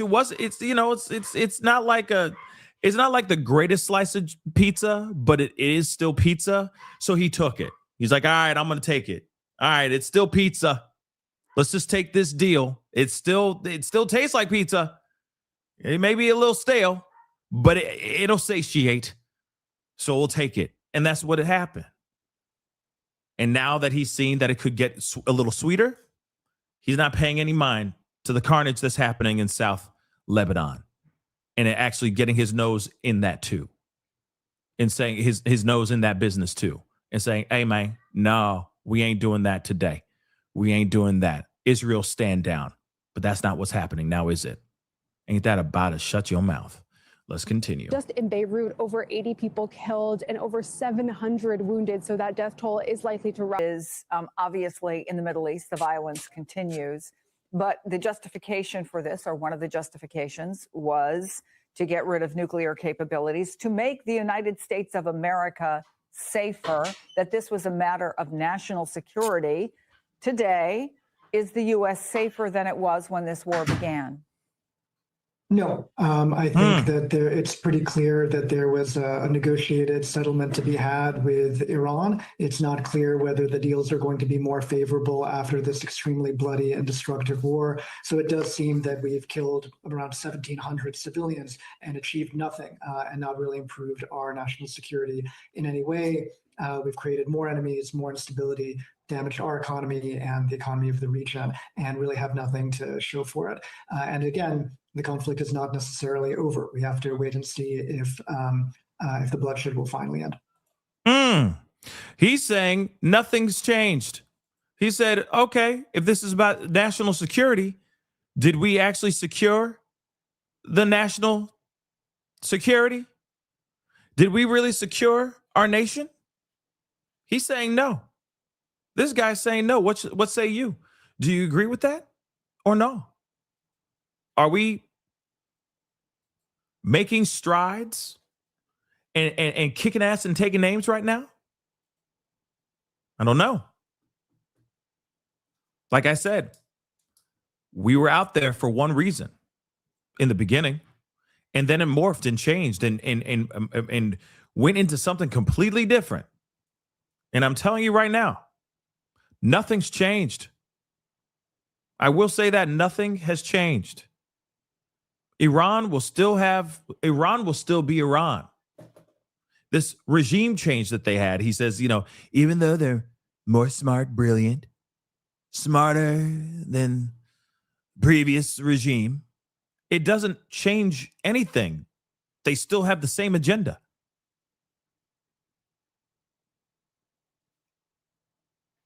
National security. Take a look at this. Take a look at this. This is from earlier. He said the United States will work closely with Iran, which we have determined has gone through what will be, a very productive regime change. There will be no enrichment of uranium.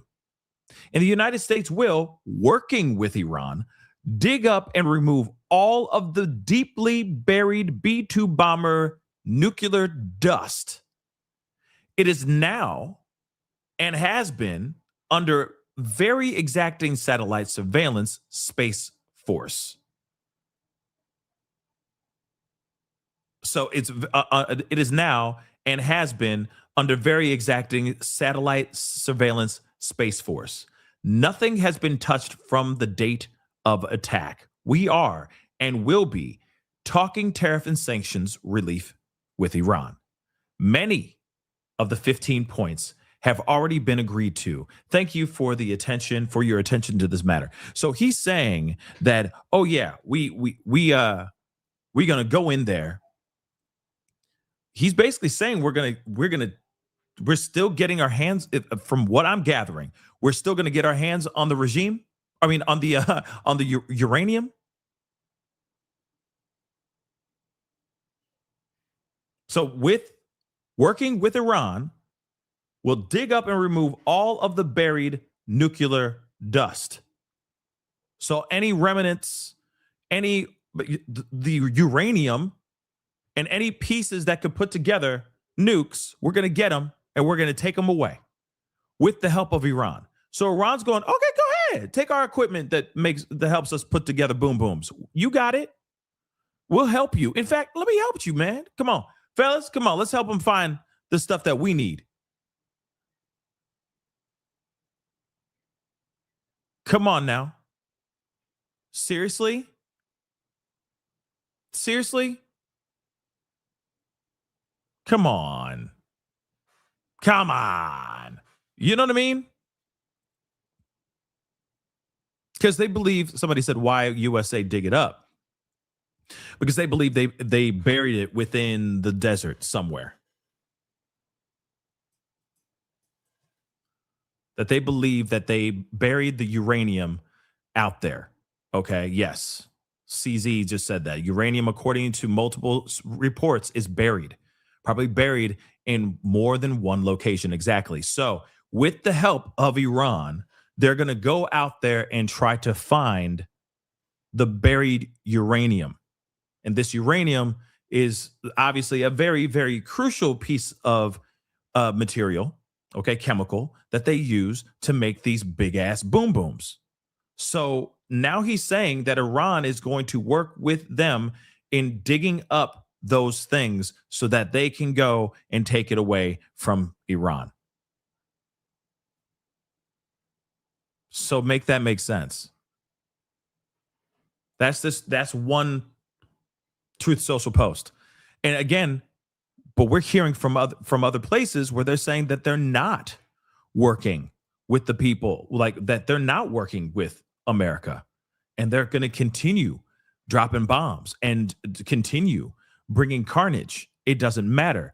F this ceasefire, as some, not saying that they said that, but that's basically what they're saying. F this ceasefire, and we're going to continue launching missiles. Here's another one. This was just posted a little bit ago. Okay. So there's only one group of meaningful points that are acceptable to the United States, and we will be discussing them behind closed doors during these negotiations. President Donald J. Trump. So it says numerous agreements, lists, and letters are being sent out by people that have absolutely nothing to do with the USA/Iranian or Iran negotiation. In many cases, they are total fraudsters, charlatans, and worse. They will be rapidly exposed after our federal investigation is completed. So he's talking about CNN still. Yeah. Which CNN was posting and talking about something that was actually talked about on Iranian state TV as well. But okay. There's only one group of meaningful points that are acceptable to the United States, and we'll be discussing them behind closed doors during these negotiations. These are the points. These are the points that are the basis on which we agree to a ceasefire. It is something that is reasonable and can easily be dispensed with.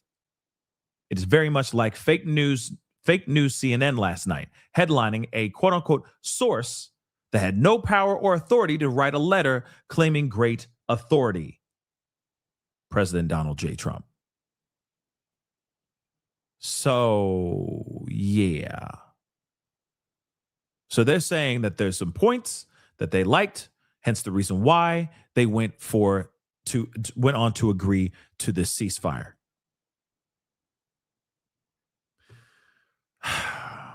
Ay, Chihuahua. Ay, ay, ay, ay, ay. Ay, ay, ay. Okay? Ay, ay, ay.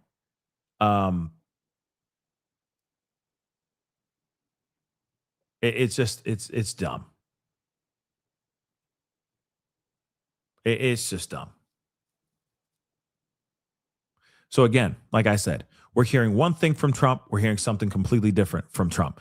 There is no solid answer here, and that is a problem. You have two different regimes or two different leaders or something like that, two different groups within the Iranian regime saying one thing and then saying something completely different. That's the problem. Now, that's not TDS. That ain't TDS. That's just facts. What is true and what is not? That's the ongoing pressing issue right now. But, 47 minutes ago, we're hearing from Fox 11 Los Angeles, and they're saying this. And we do begin with some breaking news out of the Middle East. Iran says it is closing the Strait of HORMUZ in response to Israeli attacks on Lebanon. This is according to Iranian state media. These pictures are from the capital of Beirut, where emergency workers are looking for survivors from Israeli airstrikes. The strikes came just hours after the ceasefire announcement. Israel says the agreement does not extend to its war with the Iran-backed militant group Hezbollah in Lebanon. However, Pakistani mediators say that it does. Israel says it hit more than 100 Hezbollah targets within 10 minutes. 112 people are dead, hundreds are wounded. This is according to Lebanon's health ministry. No word yet from the White House on what this might mean for the new ceasefire with Iran.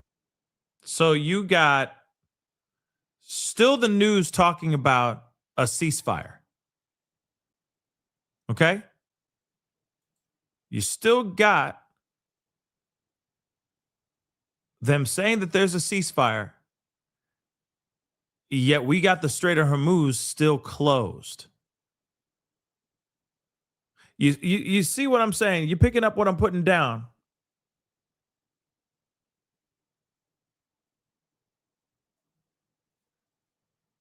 Make it make sense. They're saying that the Strait of Hormuz is closing or is closed due to what's going on in southern Lebanon, with Israel dropping bombs on southern Lebanon and doing some serious carnage right now. The deadliest and the worst it's ever been throughout this entire war. So they're closing the Strait of Hormuz. We just heard from Caroline say that is not true.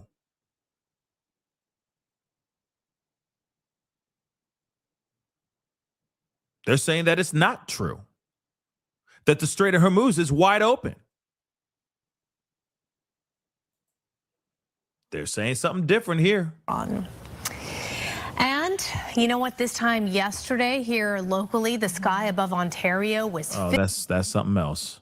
Talking about a fire that's going on. So we're going to keep it moving. Let's look at this. Thank you, Caroline. Iranian state media is saying that Iran has now closed off the Strait of Hormuz today in response to Israeli attacks on Lebanon. What's the White House response to that? And you just listed many military successes. I understand that.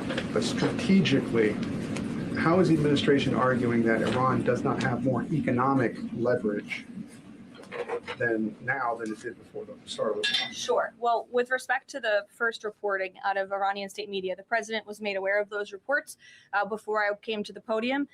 That is completely unacceptable. And again, this is a case of what they're saying publicly is different privately. We have seen an uptick of traffic in the Strait today, and I will reiterate the president's expectation and demand that the Strait of Hormuz is reopened immediately, quickly and safely. That is his expectation. It has been relayed to him privately that is what's taking place, and these reports publicly are false. Caroline, the president yesterday threatened that a whole civilization would die if a ceasefire deal wasn't reached, understanding that Iranian leaders have previously said death to America. But why is it appropriate for the president of the United States to use that kind of language when talking about civilian targets?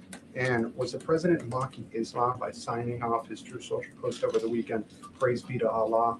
Wouldn't that antagonize Muslim allies across the world? Well, I understand the questions about the president's rhetoric, but what the president cares most about is results.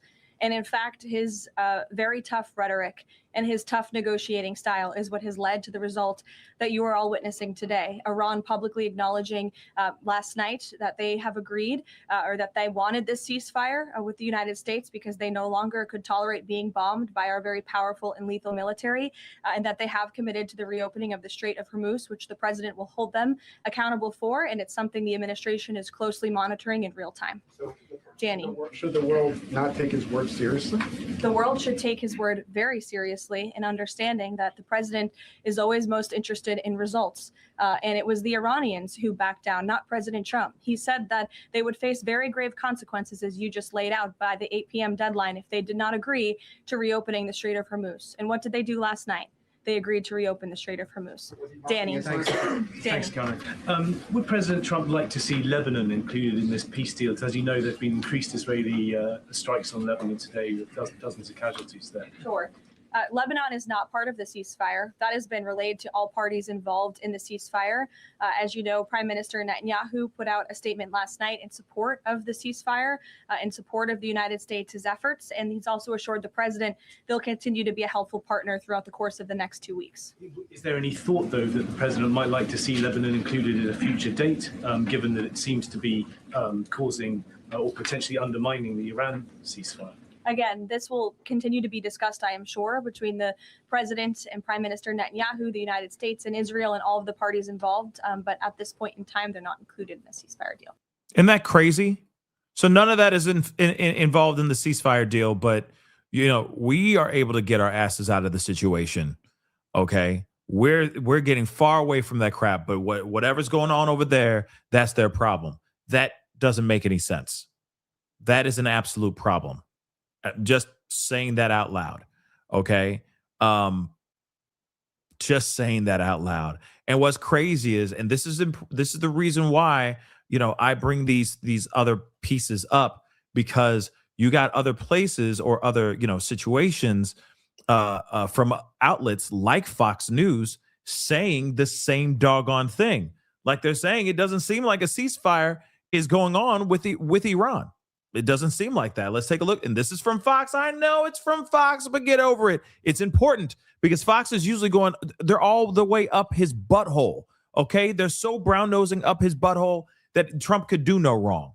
And now they're sitting here saying it doesn't seem like the ceasefire is actually happening. I don't think that Iran is actually honoring what Trump is demanding here with this ceasefire. Take a look. Fox News alert, the ships had better get moving in Strait of HORMUZ. The U.S.-Iran 2-week ceasefire hinges on that narrow waterway where oil ships must make it through. Weeks of U.S. and Israeli airstrikes have massively weakened Iran's military. However, the question, will it be the Iranian Revolutionary Guard, their military, to decide which ships go through HORMUZ? We are watching very closely. I'm Harris Faulkner. You are in the Faulkner phone. Okay, I'm sorry for the left turn. Okay, I'm gonna pup owner. I'll try to find the 10 points points in a little bit. Okay, but first off, left turn. Isn't there a white version of her on this channel? Am I the only one who's seen this woman? And it seems like there's two of them. Like there's a white version and a black version of the same person. Ain't nobody seen, like, I don't know, is it Laura Ingraham or whatever the hell her name is? Don't they look the same?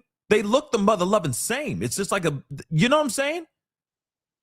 No one else sees that. Yeah, y'all see that. Thank you. Okay. Okay. I'm like, is there a black, a white, like a white version of her on the same mother loving channel? I don't know. Is her name Laura?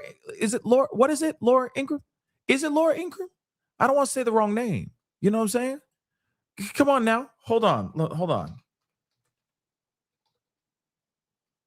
Is it Laura Ingraham? Is it Laura Ingraham? Hold on. Maybe I'm spelling the wrong name. How do you spell it? Is it Laura like with an AU or is it just Lara? You know what I mean? Is this the same? Yeah. This woman right here.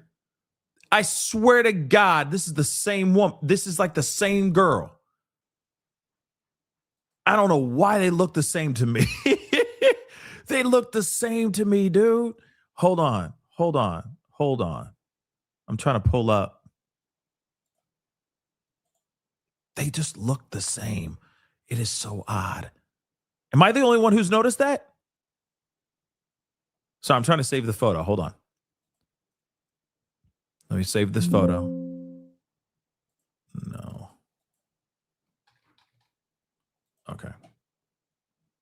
Let me just pull up this photo real quick. I know it's a left turn, but we can make the time. We can make the time. Hold up.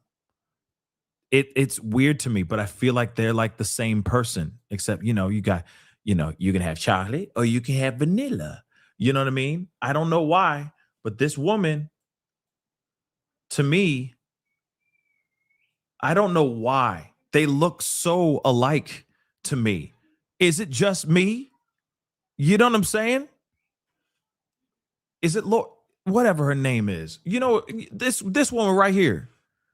Okay. Yeah, I think it's the long face or something like that. But they look exactly the same to me. You know what I'm saying? All right. I mean, you know, maybe I'm off. Okay, maybe I'm off. But they look a lot. See, thank you, local trees. Thank you, bro. Thank you, soldier. I appreciate you, homie.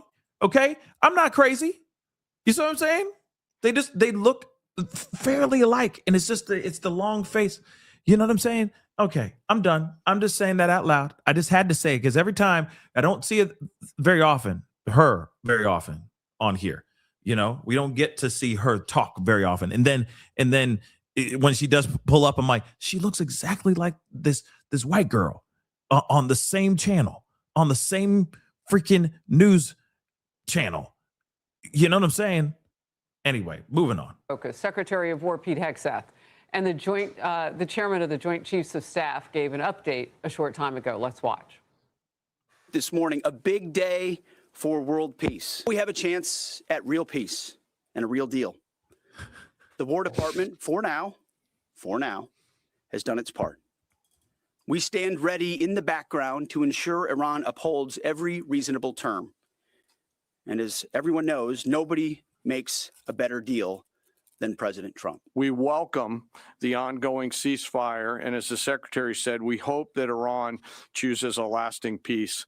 But as Secretary Hegseth said, let us be clear, a ceasefire is a pause, and the joint force remains ready, if ordered or called upon, to resume combat operations with the same speed and precision as we've demonstrated over the last 38 days, and we hope that that is not the case. You heard the words there.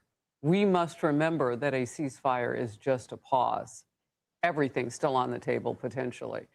The deal comes after a threat by the president that had some people up in arms. Congressman Dan Crenshaw summed it up this way in a post. A lot of pearl clutching from the usual suspects online and cable news about ending civilization. Take a breath. Do some critical thinking and pretend like we actually know how President Trump communicates. Should he be taken literally? You really believe he's going to vaporize the Persian population? Really? Have you been paying attention the last 11 years? Okay, now, Trump has said a lot of things. That's true. He's a big talker. But at the same time, when you got him waking up in the morning and saying, the whole civilization's going to die today, like, you kind of have to take that seriously. What if he said, I got my finger on the nuke. Right now, we're going to hit the nuke. We're going to nuke everyone. If he was to say something like that, you don't think somebody would sit there and go, damn, I'm taking that seriously? You really think that we wouldn't take that seriously? Please think about that for a second. You got somebody who's literally threatening ending civilization. He did say that. He said the end of civilization, the whole civilization will die tonight. Yes, you got to take that seriously. Like Dan Crenshaw needs to sit down. This whole like, oh, you clutching pearls. No, you got the president who has a lot of power behind him. And we have seen how exact and how powerful the American military can be. He has that at his fingertips. Come on now. Damn right you're taking that seriously. Damn right. So no, this is not a clutch your pearls situation. You got the leader of the free world in the most powerful country in the world with the most powerful military literally saying that he is going to take this country back to the Stone Age. Damn right you take that seriously. But okay, I digress. Let us continue. Messages on state television called for Iranian citizens to form chains around key power sites to act as human shields in case of strikes on those power plants. A closer look shows those shields were mostly made up of young people, women, and children, a vivid reminder of how little the brutal regime cares for its own people. And it's a striking contrast to the images from January. If those same people were involved in the fierce anti-regime protesting, their own leaders would likely have shot them dead or publicly executed them. Iran has carried out a string of recent executions on alleged protesters, even in the days and hours leading up to the ceasefire we were covering it coming out of this weekend.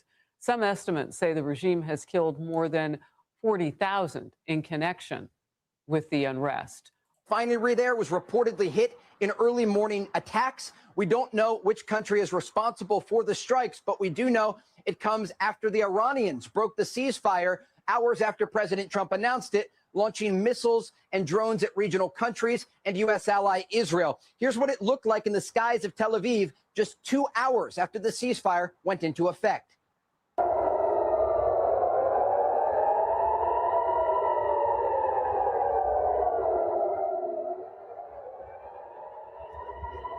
What you just saw there was an Iranian ballistic missile with a cluster warhead, those bomblets raining down on Israel's second largest city of Tel Aviv. This came after the ceasefire was announced by President Trump and an indication that it will take time to get this agreement in place.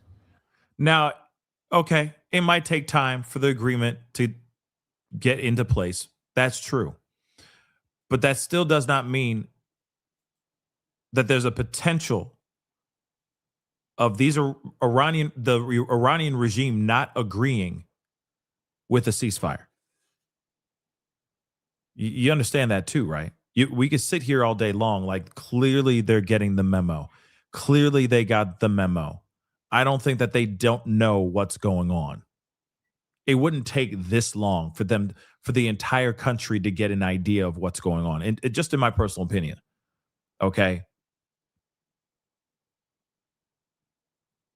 So again, somebody said, y'all misunderstood. It was cheese fire. But again, I'm done. Again, guys, come on. By now, they should know. They should already know. And what's crazy is, of course they know. That's why the ceasefire, or that's why the Strait of HORMUZ got shut back down again. Because of said ceasefire. They're like, wait a second, I thought we had a ceasefire. And now you got Israel bombing southern Lebanon, still bringing carnage to the country, to the people. So if they didn't know there was a ceasefire, there would be, the outcome would be different here. You see what I'm saying? So again, at some point, something needs to be talked about or figured out.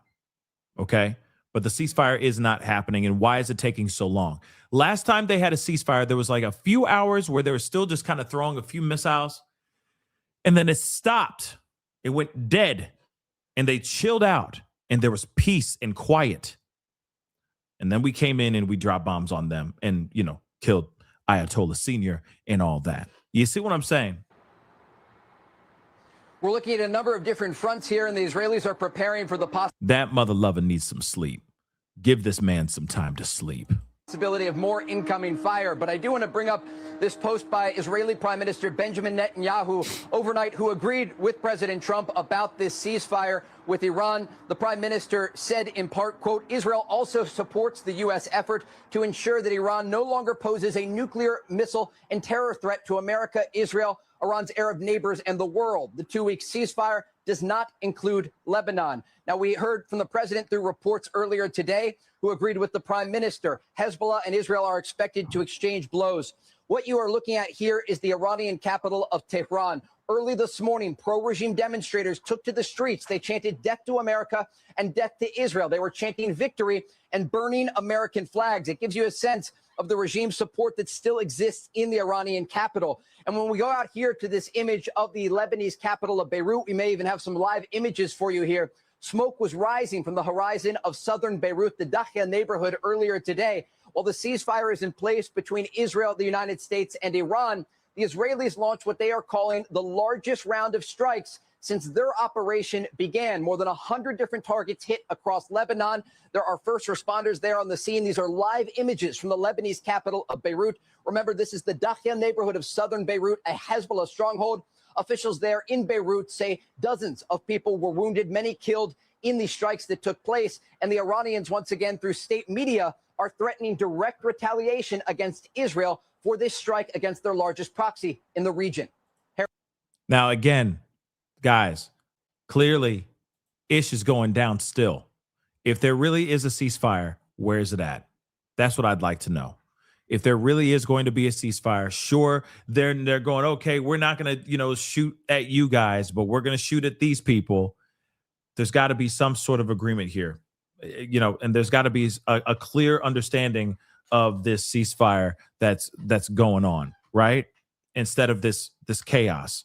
But also, I do want to share this too, okay? So absolute disaster for the Trump administration on Fox News. The anchor admits the desperate ceasefire is already collapsing. Iran is completely ignoring Washington and launching massive overnight strikes on the UAE, Kuwait, and Israel. The Pentagon has lost total control. What in the hell is going on? And this is coming from Fox as well. Well, and if they break it's only a ceasefire. This is not an end to the war. How many ceasefires did we go through with Hamas and Israel? So if they break it, then I guess we bomb our hearts off, as the president would say. Well, as the president said, all of this is contingent upon Iran reopening the Strait of HORMUZ. So let's see if they actually follow through on their commitment, because if they don't, if they've breached the agreement already, the United States is not going to be bound to follow the terms of the ceasefire. And notice, overnight, the Iranians launched a number of attacks on the UAE, on Israel, and Kuwait. So maybe this is the sort of thing that happens when word filters down to the frontline commanders, hey guys, hit the brakes on this. But maybe this is a sign that the Iranians are not actually serious about committing to the ceasefire. Maybe they're not. Maybe they're not. But again, only time will tell. I guess we're going to have to wait and see how the rest of today goes. But it's not looking like it's getting, any better. It seems like it's just getting more and more chaotic. And you got the likes of Netanyahu basically saying, yo, come on. We going to do what we going to do. We don't need approval by Trump. We going to pop off if we want to pop off. That's what Israel's saying. It's not good. It's no bueno. We got to go over to Lawrence O'Donnell. He had quite a bit to say about everything that's going on with this ceasefire. Let's see what he had to say, guys. And then we got some breaking news in the true crime realm we got to talk about too. A whole civilization will die tonight. Hitler never said that. No head of state in the history of the world ever said that. Civilization had to wait literally thousands of years until today. April 7th, 2026, at 8:06 a.m. for a head of state to say and threaten a whole civilization will die tonight. No cruel king ever threatened that. No mass murdering tyrant anywhere in the world ever said that or even thought it was possible. And so the United States of America now must live with the permanent stain on our history that we are the only country in the world who has produced a head of state who said a whole civilization will die tonight. And with that statement, it could not be more tragically clear now that a whole civilization has already died. The whole civilization, beginning with the model of the British Parliament, leading to the first independent American government formed under the Articles of Confederation, followed by the Constitution that wrote the presidency into existence, and nearly 250 years of the American presidency, all of that whole civilization forming the presidency died with the elevation of Donald Trump to the presidency a second time, proving that it wasn't just an electoral college accident the first time. The country that claimed so self-righteously to be the conscience of the world, and sometimes, in some ways, came very close to reaching that ideal, elected a president who had been convicted of business fraud and covering up payments to a porn star in a failed attempt to keep her quiet about his sexual relationship with her while his third wife was still nursing his youngest child. A man who was indicted and criminally charged with violations of the Espionage Act and illegal possession of classified documents. A man who was indicted for conspiracy against the United States of America, for trying to overthrow a presidential election when that man was elected president of the United States the second time. The very fabric of the civilization that knitted the Constitution into an acceptable form of government for 13 states with varying and sometimes conflicting interests, and delivered a presidency often occupied by the most admired person in the country, and always occupied by someone who lived in awe of the civilization that produced the presidency. Until Donald Trump. This is what the collapse of a civilization looks like. The most ignorant person ever to appear on a presidential ballot, taking an oath that he could not possibly understand or ever follow.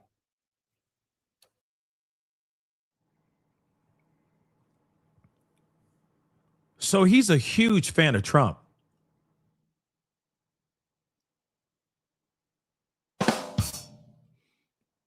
Massive fan.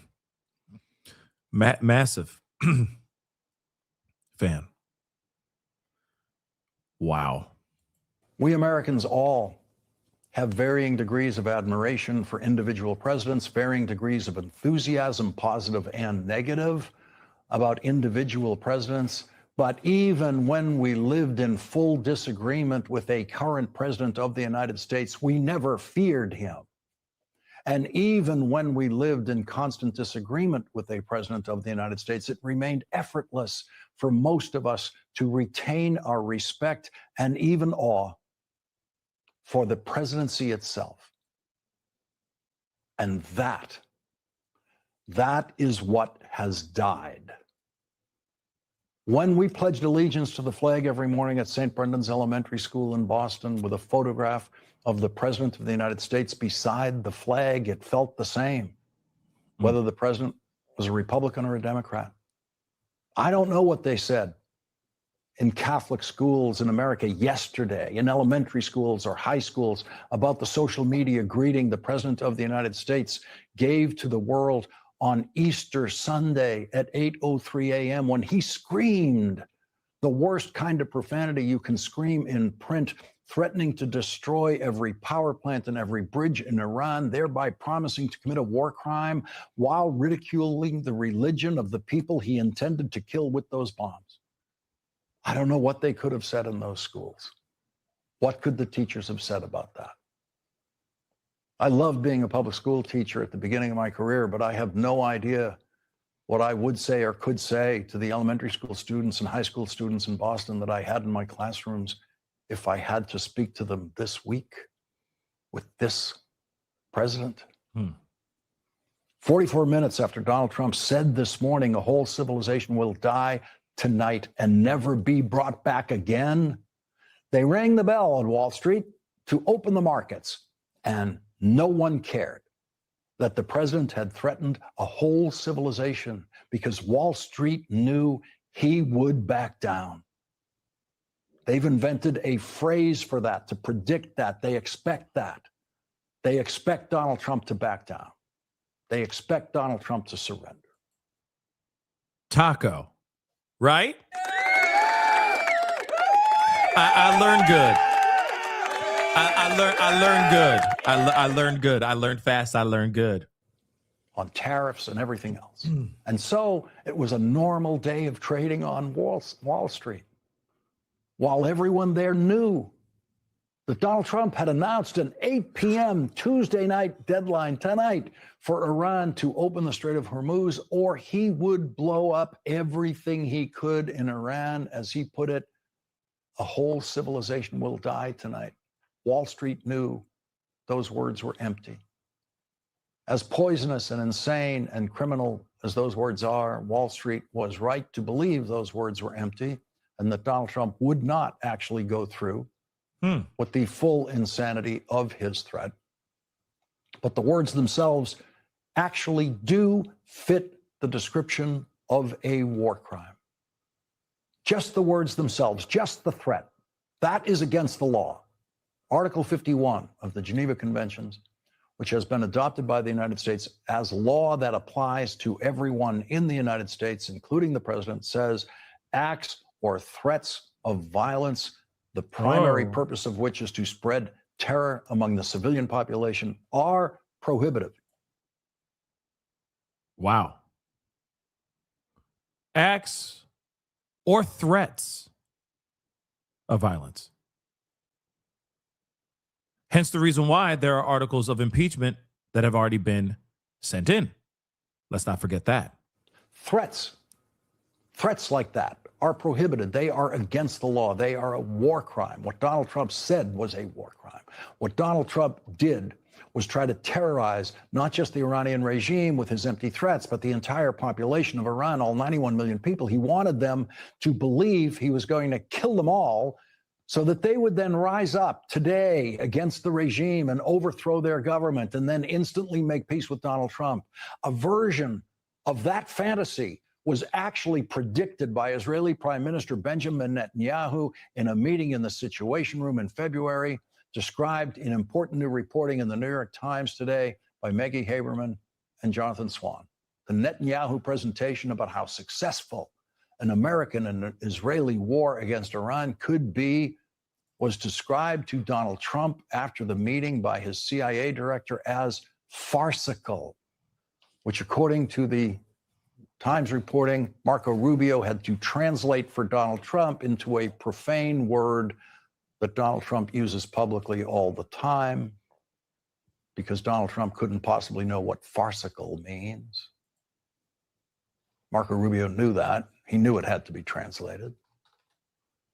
The New York Times reporting makes it very clear now that the people who have been alleging that Benjamin Netanyahu talked Donald Trump into this war now have tremendous support for that position, according to sources within the Trump government and possibly the Israeli government. The Times does not reveal the sources, but does include details in the Situation Room that can only be described by Trump people who were actually in that room and then secretly revealed it to the New York Times. Vice President J.D. Vance emerges from the reporting as the only clear opponent of Donald Trump's war in meetings with Donald Trump. The rest of Donald Trump's advisors and cabinet were clearly afraid to take a position that Donald Trump might not like. And so Marco Rubio, who was in the room as both Secretary of State and National Security Advisor, has proved himself by this reporting to be the worst national security advisor in history, who gave the president no advice about what to do, no advice about whether he should go to war or not go to war. Right-wing provocateur and Trump voter Tucker Carlson is quoted in the reporting in a telephone conversation with Donald Trump, which is an indication that Tucker Carlson may well be one of the sources for this reporting. It was just a discussion between those two people, so the version of that discussion would have to come from one of them. In a discussion about going to war in Iran, the Times reports a couple of weeks before the war began, Mr. Trump, who had known Mr. Carlson for years, tried to reassure him over the phone. "I know you're worried about it, but it's going to be okay," the president said. Mr. Carlson asked how he knew. "Because it always is," Mr. Trump replied. The rank stupidity of Donald Trump, as it appears in that passage, is in every paragraph of the Times report. When Donald Trump went around the room to get everyone's opinion before finally announcing his decision, he got absurd responses from everyone there except Vice President Vance. His CIA director, according to the New York Times, offered no opinion on whether to proceed.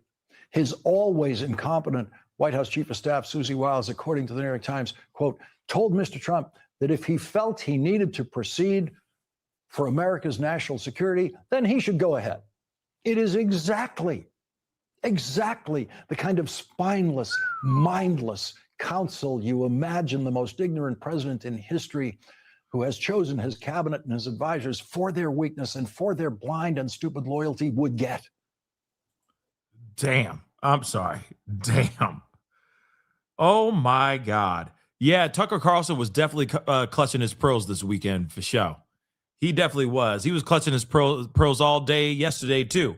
Okay? Bombs do not produce permanent change. Bombs cannot kill a whole civilization. And so a whole civilization will not die tonight.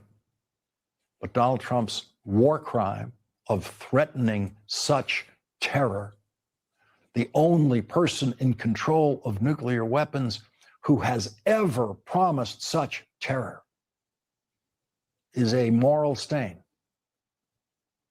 that will live in the pages of our American history forever. That will not die. Ay, ay, ay, ay, ay, ay, ay. Yeesh. I would not want to get on his bad side. Let me tell you. Whoo. That was 12 minutes of just ripping into Trump.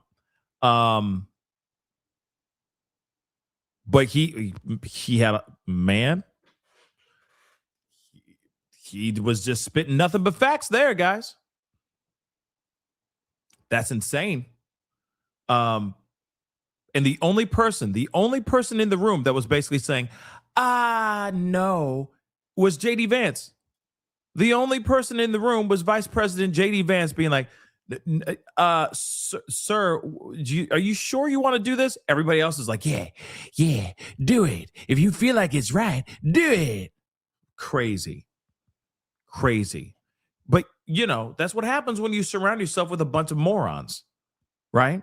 If you surround yourself with a bunch of sycophantic,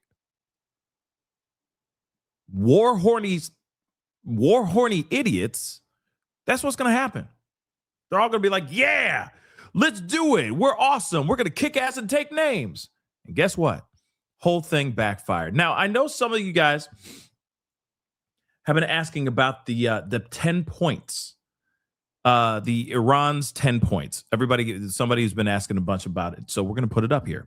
So Iran's 10-point peace plan. Number one, guarantee that Iran will not be attacked again. That is a steep request right there. Number two, permanent end to the war, not just a ceasefire. I feel like that could be possible. Number three, end to Israeli strikes in Lebanon. And that was in the 10. And guess what's happening in Lebanon right now? Attacks, striking Lebanon. Interesting. Number four, lifting of all U.S. sanctions on Iran.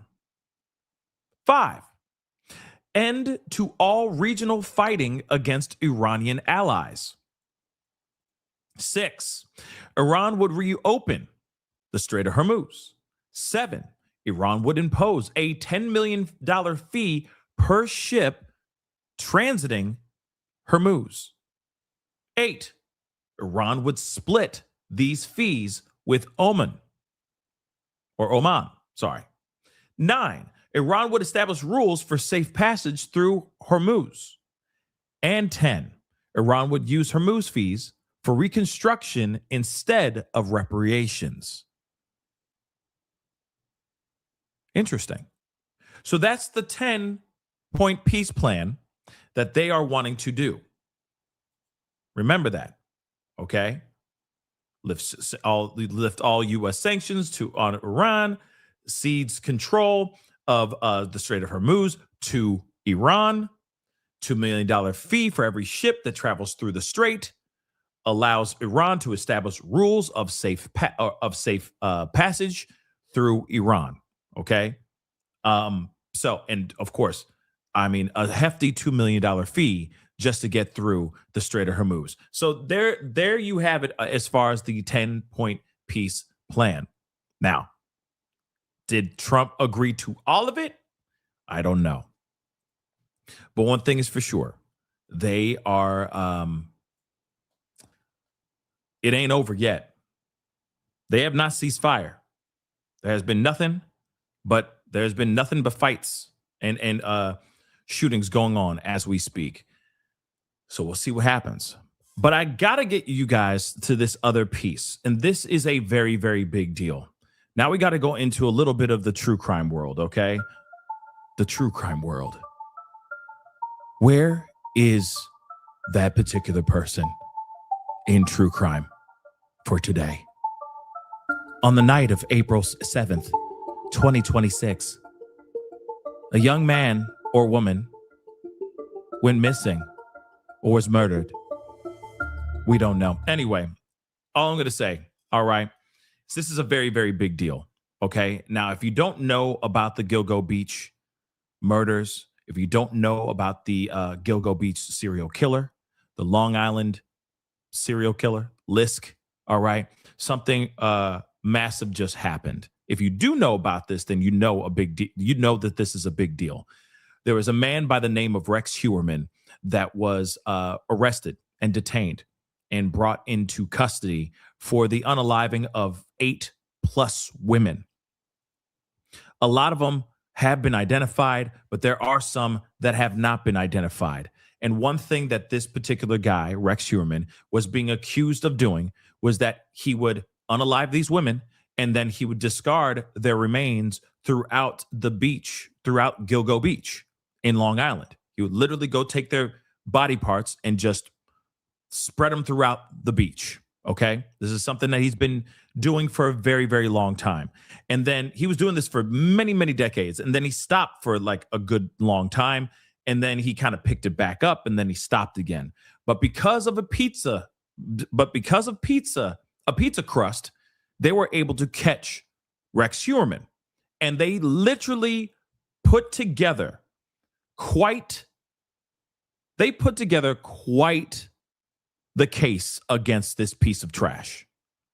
And it's been an long ongoing situation, because we learned about this particular guy where he literally was, for lack of a better term, he would use his basement as his studio, for lack of a better term, where he would bring his victims there and do God knows what to these victims, right?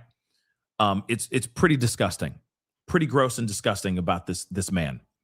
What was being accused of this man? There were people out here that were literally saying, "Oh no, he's not the guy. He's innocent. He didn't do it. He didn't do this at all." Well, guess what? He just admitted. He just pled guilty to the unaliving, to the killing of 8 women.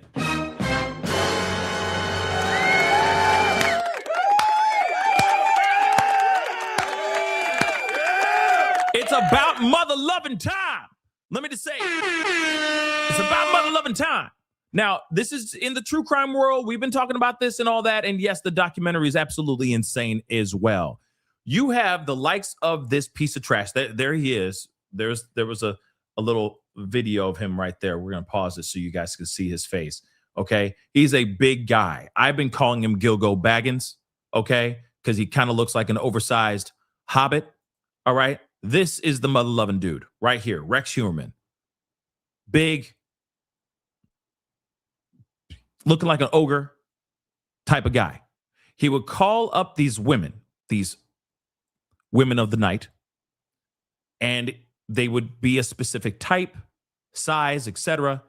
And he would basically terrorize them for however long he wanted to. And what's crazy is that while they were deep diving into his stuff, they found a journal. where he was writing out how he could hunt better, how he could do or terrorize or torture these women in better ways, etc. This guy is a piece of trash. At first, he was saying, I didn't do any of this. I'm innocent. His wife was even trying to stand by her man, saying that he didn't do it. He didn't do this at all. When in actuality, there was too many breadcrumbs, way too many smoking gun evidence that was pointing to him directly for doing what he was alleged of doing. And now today, this morning, he walked into a courtroom and he pled guilty. Take a look at this. So, accused Gilgo Beach, New York serial killer Rex Heuermann admitted to the murders of 8 women in court on Wednesday as he changed his plea to guilty. So, he also is a New York City architect. He was arrested in 2023 and initially pleaded not guilty for unaliving 7 different women. Over 17 years, y'all, he targeted targeted S workers, okay, and dumped their bodies near Long Island's Gilgo Beach, prosecutors said. His trial had been set for September. All right. So do you feel it's in your best interest to plead guilty rather than to go to trial? The judge said to him. He said, yes, Your Honor, when he replied. So 62-year-old Rex Heuermann, okay, agreed to serve 3 consecutive life sentences, followed by 4 consecutive sentences of 25 years to life. This is the Suffolk County District Attorney Ray Tierney said. He will face no other prosecution in connection with the 8 victims, but must cooperate with the FBI going forward because there's multiple other Jane Does and other bodies that have still not been identified yet. And he has everything to do with the unalivings of those women, of those Jane Does. In fact, there is a Asian man, I guess was trans, I think, that has not been identified. A small Asian man that apparently was dressed as a woman. Okay, so assuming trans, that was also a victim, but that's a John Doe. They still don't know who that person is, and they have not identified that person yet. There's still a lot of people, a lot of victims that have not been identified. And hopefully, if he starts working with the FBI, he'll be able to actually identify the other victims. But this is 17 years of work, 17 years of disgusting, deplorable actions that he's been doing, that he was flying under the radar.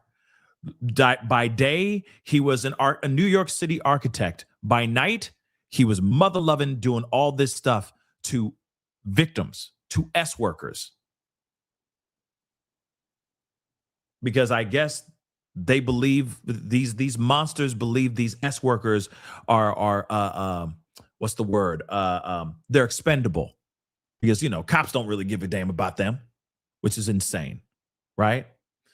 Standing in a dark suit with his hands shackled behind his back and hopefully like that for the rest of his mother-loving life, he admitted he took the life of Melissa Barthelemy, Megan Waterman, Amber Costello, whose bodies were found along Ocean Parkway near Gilgo Beach. You killed each victim in the same manner, namely strangulation, Tierney asked. He said yes. He said yes, y'all. This is massive. Heuermann also pleaded guilty to putting his hands on Sandra Castilla, Valerie Mack, Jessica Taylor, and Maureen Brainerd Baines. May they all rest in peace. May they all really get a chance to rest in peace now that justice is now being served. He also admitted to an 8th unaliving. 34-year-old Karen Vergata. He was not formally charged in Vergata's death, but admitted to it as part of the plea agreement. Authorities believe Vergata was working as an S worker when she went missing in February of 1996, prosecutors say. Some of her remains were found in April of 1996 on Long Island's Fire Island, prosecutors said, and additional remains were recovered in April of 2011 on Long Island's Tobay Beach. Hopefully I'm saying that right. Several of the victims' relatives sobbed quietly and were seen wiping tears as Heuermann admitted to these grisly acts. His ex-wife, Asa ERUPTS, and his daughter attended the hearing as well. So Asa, his wife, ex-wife, sorry, leaned forward in her seat, gripping the back of the chair in front of her. Asa and her daughter sat in the back row of the courtroom, packed with relatives of victims and investigators who have labored over the case for decades. My thoughts and prayers are with the victims and their families. This is what she said in court or after court. Their loss is immeasurable. She never wanted to believe the man she was married to for 27 years, the father of Victoria, was capable of these heinous acts. This is what her lawyer said. So defense attorney Michael Brown said the decision to plead guilty and cooperate with FBI belongs solely to Rex Heuermann because he did this ish. Okay, he did this. There came a point in this defense when Rex said, "I want to plead guilty," Brown said, adding that admitting his guilt brought Rex Heuermann a huge sense of relief. No, he does not need or deserve any sense of relief. Brown said Rex Heuermann would likely have more to say at sentencing in June. Now, allegedly, he did say a few things. We have got to take a look at this.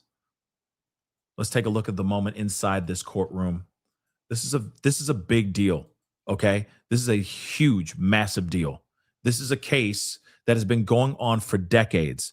An unsolved case that has been going on for decades. This guy has been literally living under the radar in plain sight, acting like a good old dad with his 2 kids and his wife and his home and you know, hardworking architect and all that stuff, only to find out that at night he was actually doing this kind of stuff. And the thing is that in the very beginning, he was really trying to make it seem like he didn't do this at all. Yet they found a burner phone that he bought that he was using to call victims' families after they had lost their lives. This is also the phone that he would use to call up S workers to come to wherever they were going to meet, their final place, right? To meet up with him as he's preparing and getting things ready to go. They were able to trace that phone number back to the store where you see his goofy looking ass walking into that Verizon store, paying in cash to add more minutes to the burner phone that he's using to call these victims to rendezvous and to call the victims' families afterwards. And yes, there was one girl that got away that kind of started this whole thing. And they still have not said that there's any connection to that situation, to that girl. But there was one girl, I forgot her name. That's going to drive me crazy. But there was one girl that went missing. They found her in Gilgo Beach, gone. She was dead. But this is where it all started. She was running away from somebody, and you hear it on voicemail or like a 911 phone calls as she's running. She is running away from somebody. And somehow that guy, I'm assuming is this guy, Shannon Gilbert. Thank you. Shannon Gilbert was an S worker. She was invited to go and meet somebody. She shows up to a place. She starts freaking out. Then a 911 call is made because they're saying that this girl is straight up tripping. And then later you hear there's recordings of her screaming, her running down allegedly running down the street and all that. And then she was found dead in the same area that these bodies ended up being found as well. Without Shannon Gilbert being found dead in Gilgo Beach, they would not have found. They may not have ever found the other victims. The other victims' bodies that were strewn all throughout Gilgo Beach. There's a connection here. I truly think that he took the life of Shannon Gilbert too. But without Shannon Gilbert's story, there would not be this moment right here. I will say that. But let's take a look at this. Take a look at this moment. Some questions to ask of you. They're obvious and simple questions, but I have to ask them. Okay? Yes, Your Honor. How old are you? 62. Do you read and write English? Yes. Have you discussed this case with your attorney? Yes, I have. Have you had enough time to discuss this case with your attorney? Yes, I have. After discussions with your lawyer, you feel it's in your best interest to plead guilty rather than go to trial. Yes, Your Honor. Are you satisfied with the manner in which your attorneys represented you in this case? Yes, I am. I must say that the attorneys on both sides of this case have been excellent, unbelievable lawyers. Do you understand that by pleading guilty to a charge, that is the same as if you had gone to trial and been found guilty of that charge? Yes, Your Honor. Do you understand that by pleading guilty, you're waiving a number of very important rights? Yes, Your Honor. All right, now these rights include your right to a trial by jury or by the court, your right to have the prosecution produce evidence and witnesses to prove your guilt beyond a reasonable doubt, your right to cross-examine those witnesses, and your right to testify on your own behalf or to remain silent, your right to call witnesses or submit evidence on your behalf. Do you understand those rights as I've just explained? Yes. Do you understand that by pleading guilty, you're giving up those rights? Yes, I do. All right, now, a defendant ordinarily retains the right to appeal even after pleading guilty. In this case, however, as a condition of the plea agreement, you are asked to waive your right to appeal. An appeal is a proceeding before another court, and if a defendant cannot afford the cost of an appeal or of a lawyer, the state will bear those costs. On an appeal, the defendant may, normally through his or her lawyer, argue that an error took place in this court, which required a modification or a reversal of the conviction. A reversal would require either new proceedings in this court or a dismissal. By waiving your right to appeal, you do not give up your right to take an appeal. But if you take an appeal, you are by this plea, and now separately by this waiver of the right to appeal, giving up the right to have the appellate court consider most claims of error, including, for example, rulings on evidence, discovery, suppression, and any pretrial motions, and whether this sentence is harsh or excessive and should be modified. You understand that? Yes, I do. Have your attorneys explained this to you? Yes, he has. Mr. Brown, I ask you at this point, are you, with respect to the motion pending? We're going to withdraw that motion. Application granted. Thank you. Are you willing to waive your right to appeal in this case in return for the plea and sentence agreement? Yes. Do you waive your right to appeal voluntarily of your own free will? Yes, I do. Are you entering this plea bargain voluntarily of your own free will? Yes, I am. Has anyone forced, threatened, or coerced you into pleading guilty? No. Are you under the influence of any drugs, medication, or alcohol right now? No. Are you under the influence of any substance which has impaired your ability to think clearly or understand what's going on here today? No. Do you understand that by pleading guilty, you're waiving any defense you may have for this case? Yes, I do.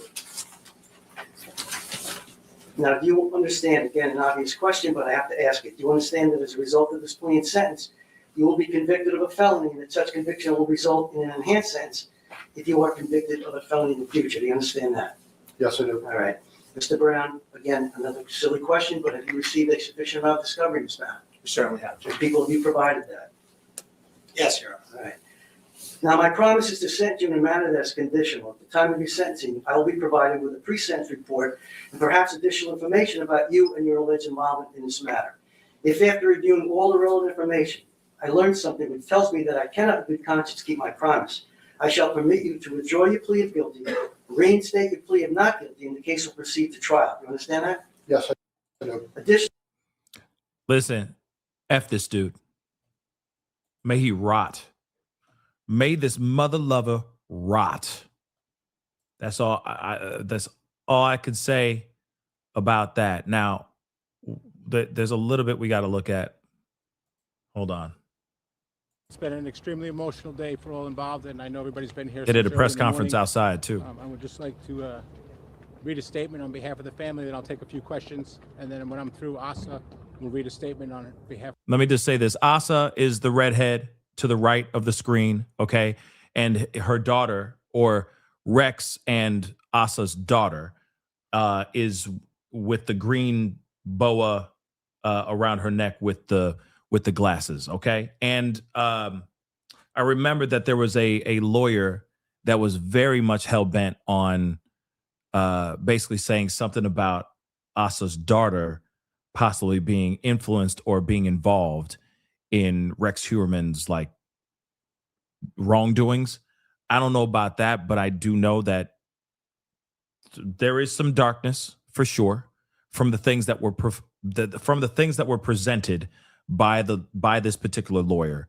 There were some seriously dark things, but again, that does not mean any wrongdoing. That does not mean that she's out here, murking people. But there is some sort of influence there of some sort. I don't know, but it is pretty wild. If you go back and check that stuff out, it is pretty wild. But let's take a look at this, okay? And the wife is saying she didn't know anything at all. Yet a lot of these women were victims and were unalived inside their home. Here's the other thing too, though. It would make sense. And it is possible because here's the thing. A lot of times the mom would take the kids and she would go back out to Iceland. I think she's from Iceland. Okay. So she would fly out to Iceland with the kids and daddy, okay, Gilgo Baggins would be at home all by his lonesome. And he'd use that time to go and do some murking. Yeah. He'd call up these S workers. They'd meet up. He'd take them. He'd drag them into the house. He'd go into the basement and he would erect basically turn the basement, his basement, into a torture dungeon, or the hotel room that he was in. He would turn it into basically a torture dungeon.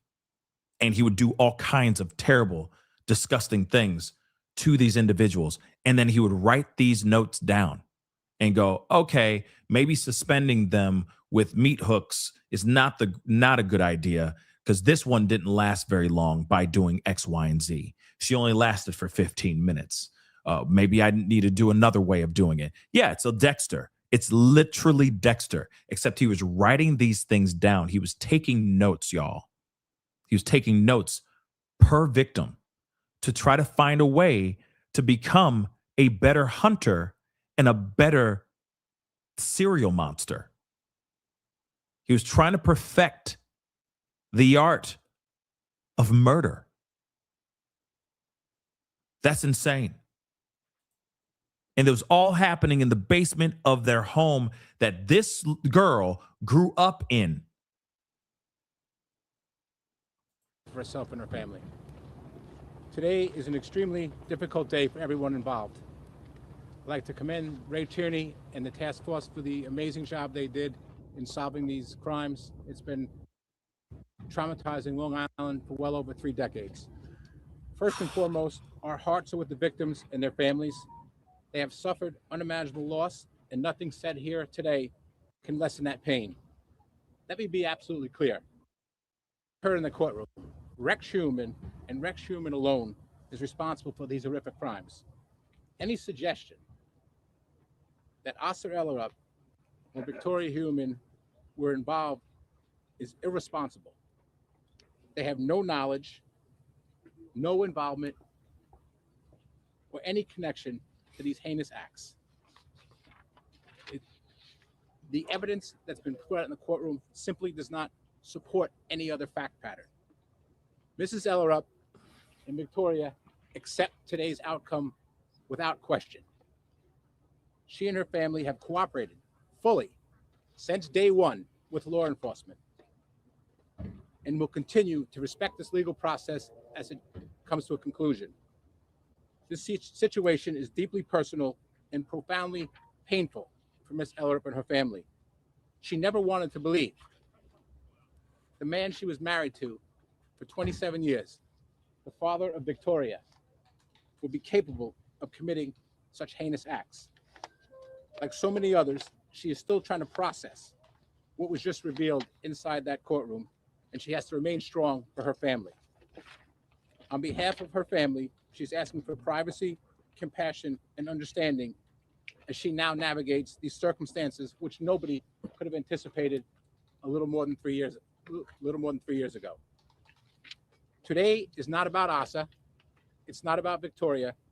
It is about the victims and their families, but we just stated have suffered unimaginable losses. And this family will continue in cooperating with the district attorney's office and law enforcement in the pursuit of justice, wherever it may take us. Any questions? Can we hear from us? Yeah, no, we shortly will hear from us. Yes. Just want to know, she's not going to answer any questions. She's going to read a statement, but if you have any questions, I'll be happy to answer. Okay. She's not going to answer questions. She's going to read a statement that she prepared last night. She's not going to ask any questions. Okay. Right up. Awesome. Just step up. Slow. Okay. No questions? No Okay. questions. My thoughts and prayers are with the victims and their families. Their loss is immeasurable. And the focus should be on them at this time and moment.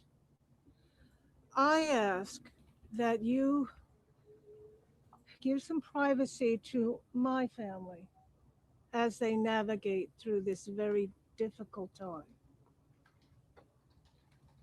How did you not see what he was? How did you not see what he had done? You were living with him. Sir, the district attorney's office has thoroughly investigated these crimes, okay? It has been proven. You were living in the same house with him. She was away. What were the She was signs? away each and every occasion. We've answered this 1,000 times, okay? You guys have the bail application. You have the investigation. Yeah, that's it. There's no questions, okay? Thank you. Dang. Okay. Good. Ladies and gentlemen, good morning. Thanks for coming. As you saw today, Rex entered pleas of guilty to many counts on the indictment. When we first spoke almost or over 2.5 years ago, I stressed the Crazy. importance of a couple of things: the presumption of innocence, the right to have a jury of your peers decide your fate. And those are absolute rights. But just the same, a defendant also has an absolute right to change his plea, to accept responsibility and enter a plea of guilty. Now, as attorneys, we've counseled him, we've advised him, but that decision is ultimately up to the defendant. He controls his case, and that's his prerogative, that's his right, and that's what happened here today. When Rex decided that he wanted to accept responsibility and didn't want to proceed to trial, from a defense standpoint, we then pivoted and did our best to protect his interest. That included the fact that he's going to cooperate with the Federal Bureau of Investigations, the Behavioral Analysis Unit, and as you heard the district attorney, there will be no further prosecutions in regards to these 8 victims. The district attorney's office of Suffolk County did an excellent job. I'll commend them. They deserve all the accolades. I've been reviewing this case for over 2.5 years. I can't express to you, and I know we've talked about it on many different dates, the volume of evidence and discovery. They did a great job. They really did a great job of gathering the evidence, they went down hundreds of rabbit holes.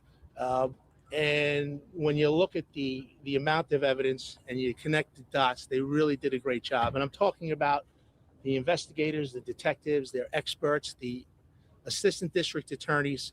So I'm sure that the families of the victims are very grateful to the district attorney, and the people of this county should be as well. This was an unprecedented case. And I can tell you that I am very fortunate to have had a legal team that helped me on this over the course of the last 2.5 years. I don't know where Mr. Capone is, and Mr. Fuchs. They are excellent writers, and we battled this from day one, and we were prepared from day one to try this case. Chase Brown has been an excellent help in terms of everything we've been doing. He is a rising star in this county. And my co-pilot, Danielle Koish, she really put together that Fry hearing. That was such a monumental hearing here in New York State. And she's organized and came up with such crafty arguments during the course of this case. So I'm really grateful for their help. We really were, in my opinion, zealous. We did our best to be competent and effective during the course of this prosecution and the defense. The urgent search. One of the things that I was very mindful of and made a deliberate point is we attacked the evidence. We never attacked these young ladies, these victims.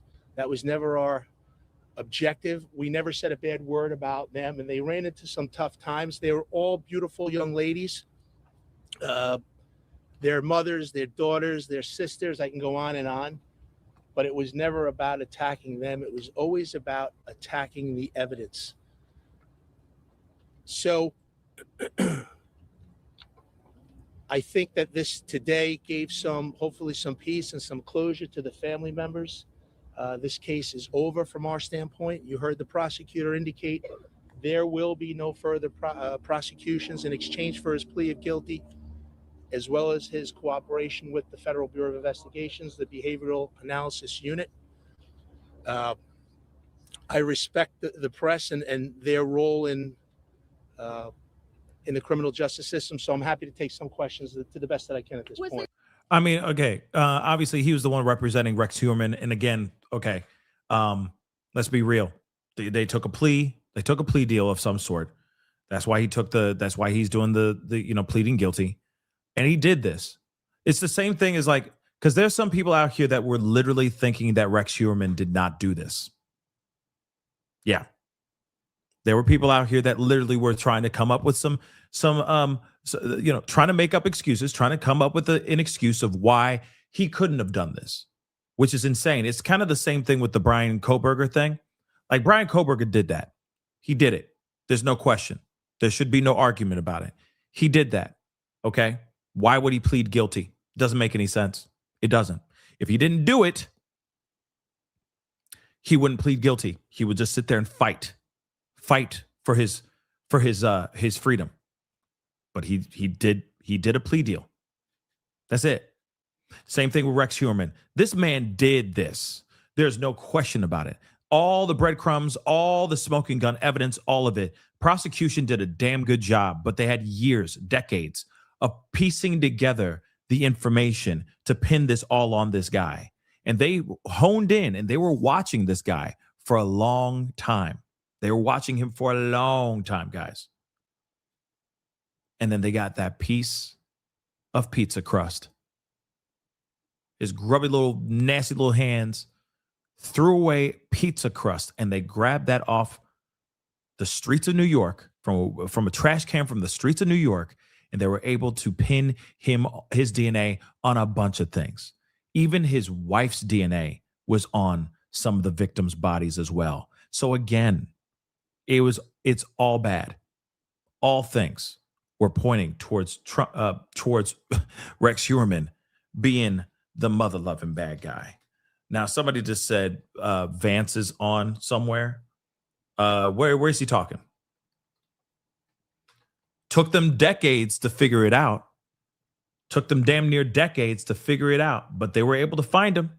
They were definitely able to find him, which I'm very, very thankful for. But there are still a lot of bodies that have not been accounted for, and hopefully he is willing to talk it out with FBI, and they're able to pin more victims and identify more victims as soon as possible. So if he's speaking, hold on. Is now giving alarm that the fighting is still sort of raging across the region, as we heard there from Vice President J.D. Vance, saying ceasefires are messy. So we'll continue to watch how all of this unfolds. Oh, we do know that I see. for Republicans, I think. Hold on, let's take a look at this. Hopping right back into the politics. Hold on. Right back into the politics we go. I think this is apparently pretty short. Let's see. They want to get the kind of term Trump is in the term often did with extreme, not quite problems points at dramatic kind of swing in other in the midterm, but you're going to see a swing to the Democrats. Just a question of how big it is. All right, Kyle, we appreciate you for joining us here on Live Now from Fox. Unfortunately, we have to stop this conversation a bit short as Vice President J.D. Vance just stepped up to the microphone speaking about the Iranian ceasefire. Let's listen in while he's overseas. Propaganda going on. Okay. Where is it? So you just muted him completely? We never made that promise. We never indicated that was going to be the case. What we said is that the ceasefire would be focused on Iran, and the ceasefire would be focused on America's allies, both Israel and the Gulf Arab states.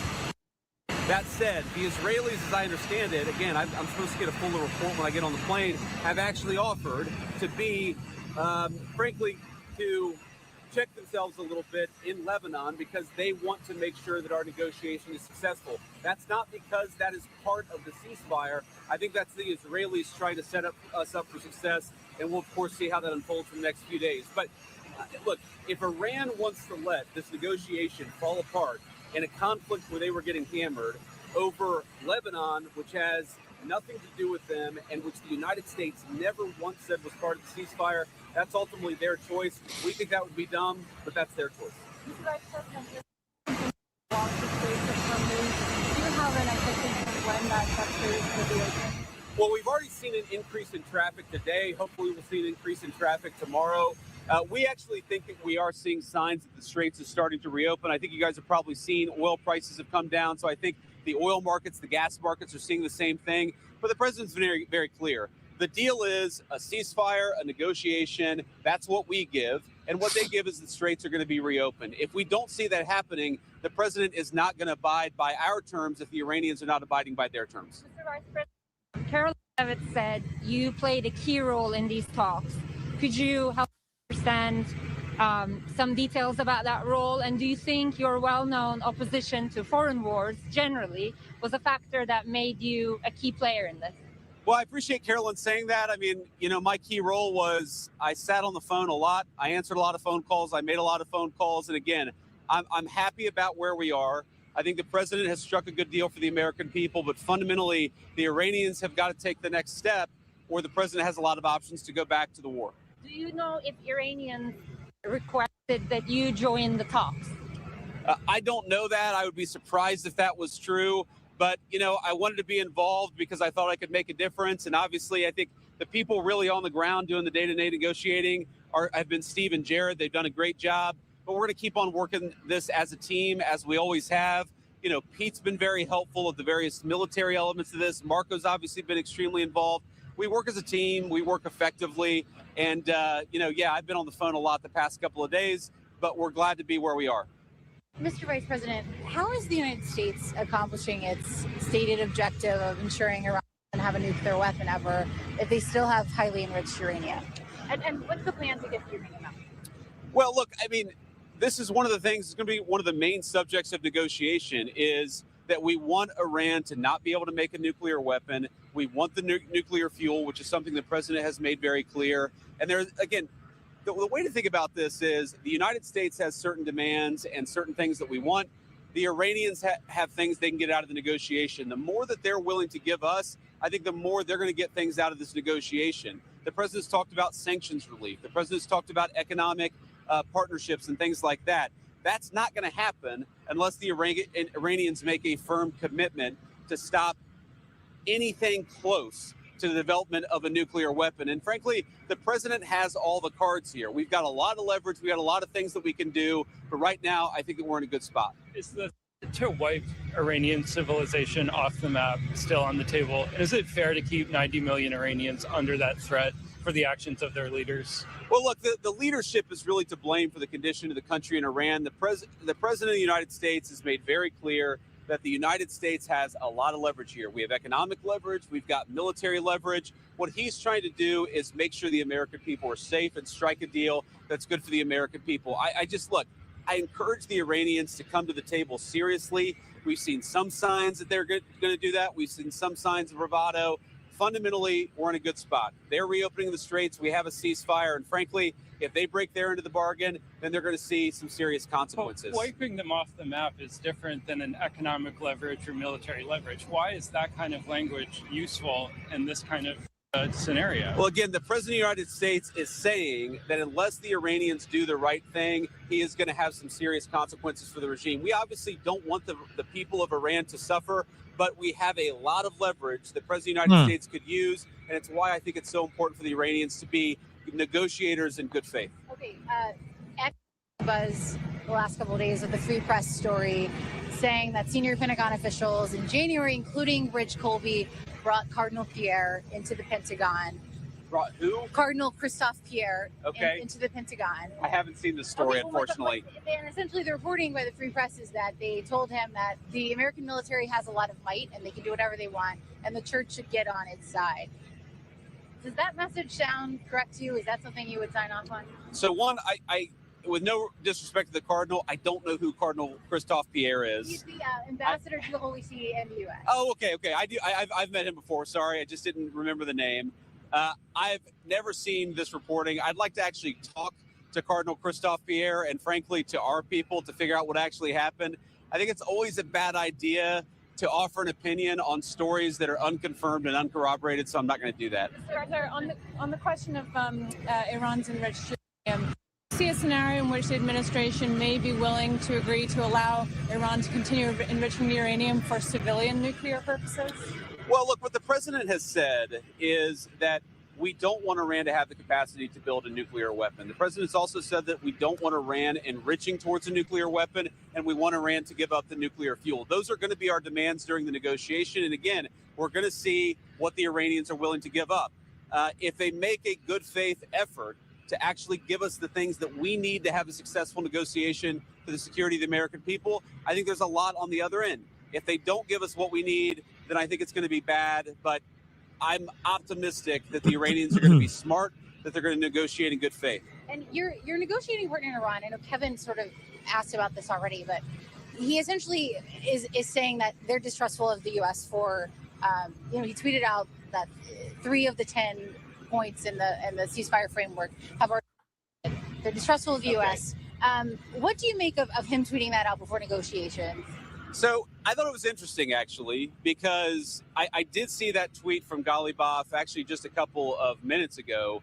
And let me say a few things. First of all, he said that there are a few points of disagreement before the negotiation. Well, that must mean that there's a lot of points of agreement because there's a 15-point plan floating around. There's a 10-point plan floating around. If he's frustrated about 3 issues, that actually means that there's a lot of agreement. That's point number 1.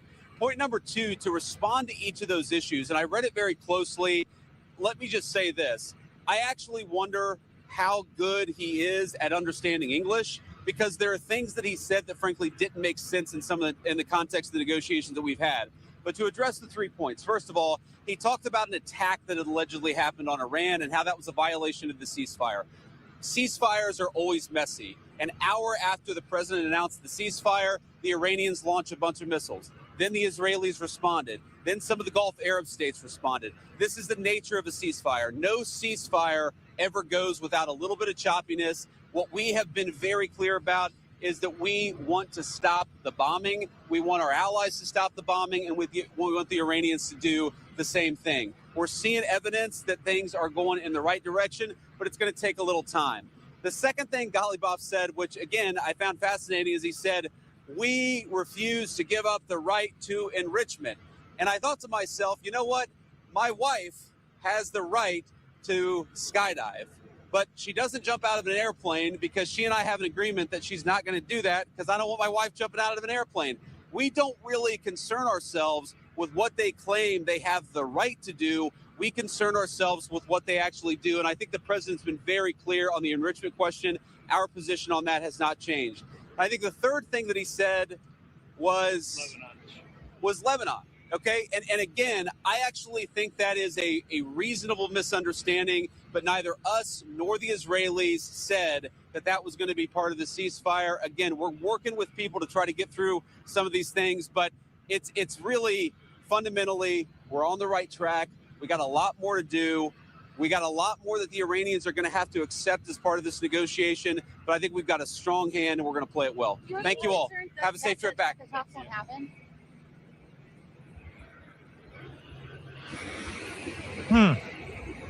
All right, so we are hearing those responses there from Vice President J.D. Vance, taking the time to answer a few recorder questions.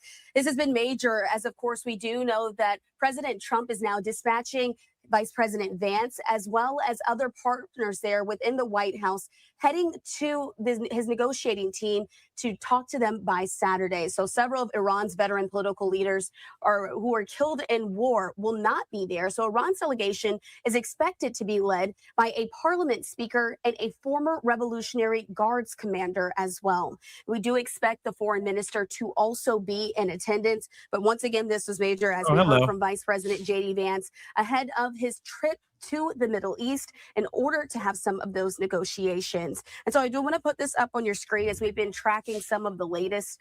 We also heard earlier today that in the White House press briefing, the confirmation of these talks came after relief over a truce between the United States and Iran is now giving alarm that the fighting is still sort of raging across the region, as we heard there from Vice President J.D. Vance, saying ceasefires are messy. So we'll continue to watch how all of this unfolds, but we do know that world financial markets are on the rise ever since that ceasefire agreement was announced just yesterday. And so taking a look there at the Dow Jones, something else that we'll keep our eye on as Vice President J.D. Vance and other members of the Trump administration are expected to have those negotiation talks this Saturday. In the meantime, though. Interesting. I mean, obviously, we'll see how those peace talks go, right? We will see how those peace talks go.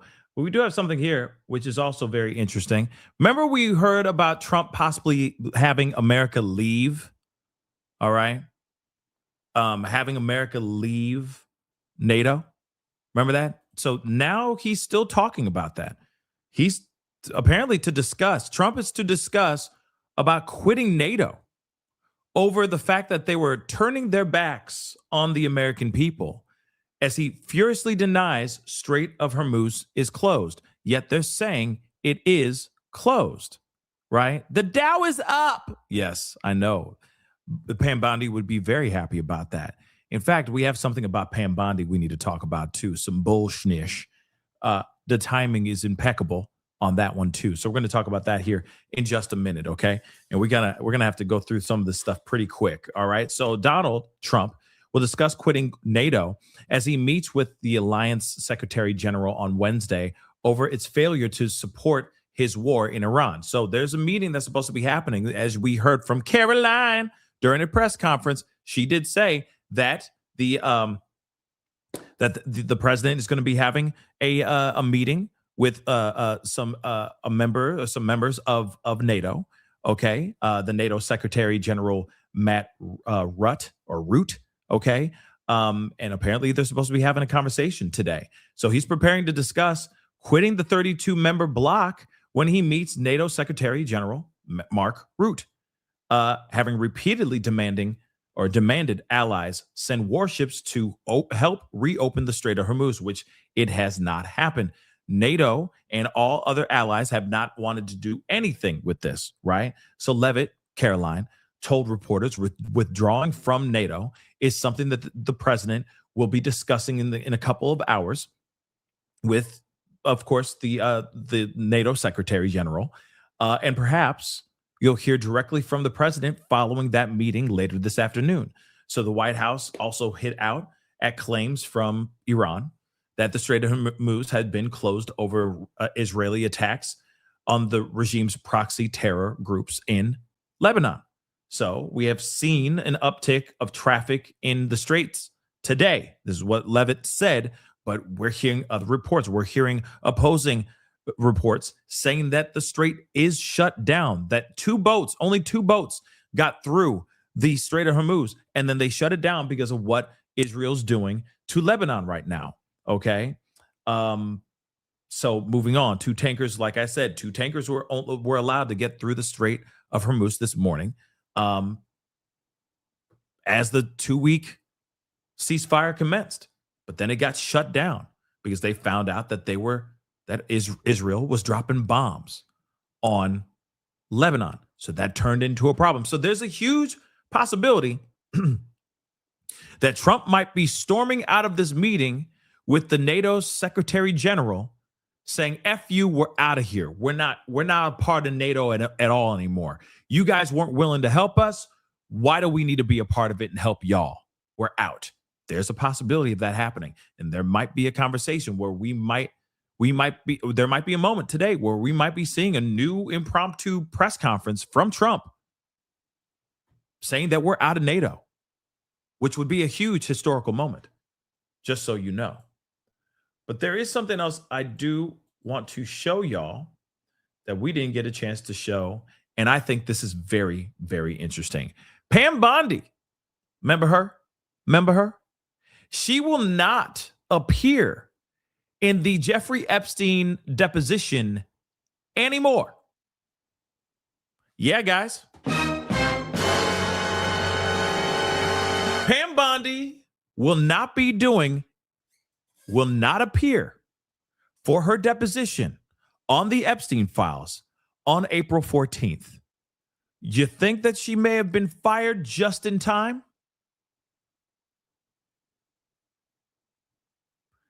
Did she get fired just in time?